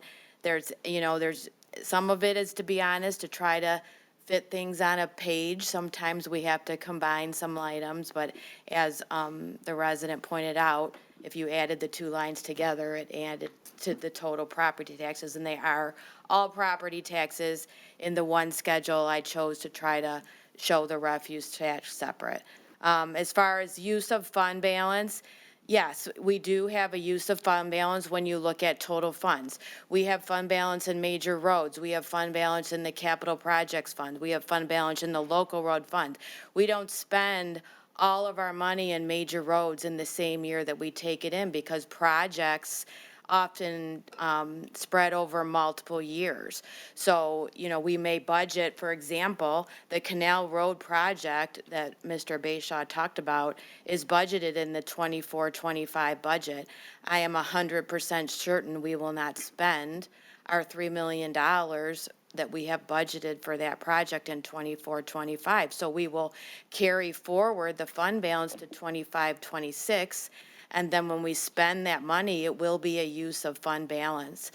That still 100% meets the definition of a balanced budget when you use fund balance that you have reserved to pay future costs. We are not using general fund balance. The general fund shows a contribution to fund balance of about $90,000. So I call that a break-even budget. It's, again, it's a little bit to the good. All of the use of fund balance comes from other kinds of funds that have fund balance specifically to use for projects that are carried forward and finished in the future. Thank you, nothing further. Okay, thank you, Mrs. Zarko. Council, anyone else? Mr. Mayor, Mr. Radke. just very briefly, I appreciate Councilwoman Zarko. She kind of hit upon some of the things I was going to talk about. But one thing I really did want to talk about was misleading millage rates. I think about this a lot because I have residents come to me and say, well, so-and-so city has this millage rate and so-and-so city, and Sterling Heights has 16 point, I think it's 3 now, 16, whatever it is, 16.5. But we just recently had a meeting, Mr. Vanderpool and I had a meeting with some of our colleagues from Warren. In Warren, their discretionary budget is a few, I think $10 million more than ours. But their millage rate is 26 mills. Because of Headley and Proposal A, they collect in gross with 26 mills what we collect in 16 and a half. Because their properties are worth a lot less. So when you say, well, man, Warren's got so much more taxes, it does, but because of our system, they don't collect as much. They essentially have to tax more to collect less. And it's a crazy way to compare communities. And I find it very frustrating because sadly, under our system, the only people paying 26 mills in Warren are the people who just moved in. Everybody else is paying a lot less. And it creates a situation where people claim that, oh, it's so many millage here, so many mills there. Well, you have to look at it as a total budget and how you're paying for things. And in Sterling Heights, I think we are very judicious with how we spend the people's money. I mean, I've sat up here and looked at cuts and looked at things, but we try very hard to make sure that we are spending things efficiently. And I've heard today, for the first time in a long time, some callback to 2009 before I was elected, and some alleged promises that people who are no longer here made. And I find that frustrating too. I didn't make any promises. I'm not bound by the promises of people who came before me. And frankly, if people didn't like those promises, they voted some of those people out or some of those folks left, and they have us now. If I could cut 1.9 mils from the budget, I would. I can't. It'd be impossible. We'd have to lay off firefighters. We'd have to lay off police officers. Because 80% of your budget is personnel. Am I wrong, Mrs. Varney? That's correct. Yes.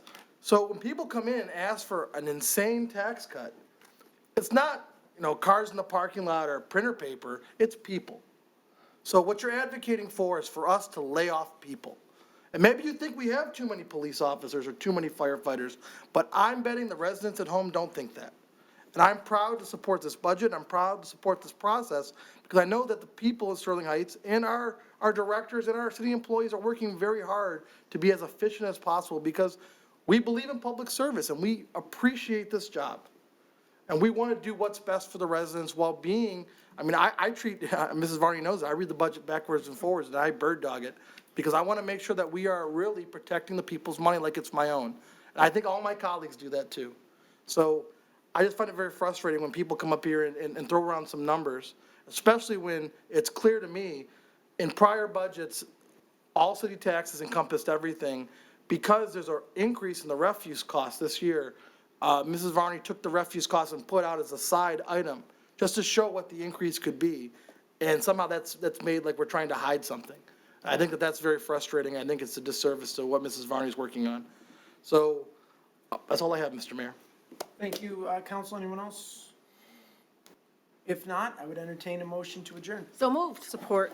Been moved and supported with no discussion. All in favor signify by saying aye. Aye. Opposed, motion carries. This meeting is adjourned. Thank you, everyone, for coming out tonight.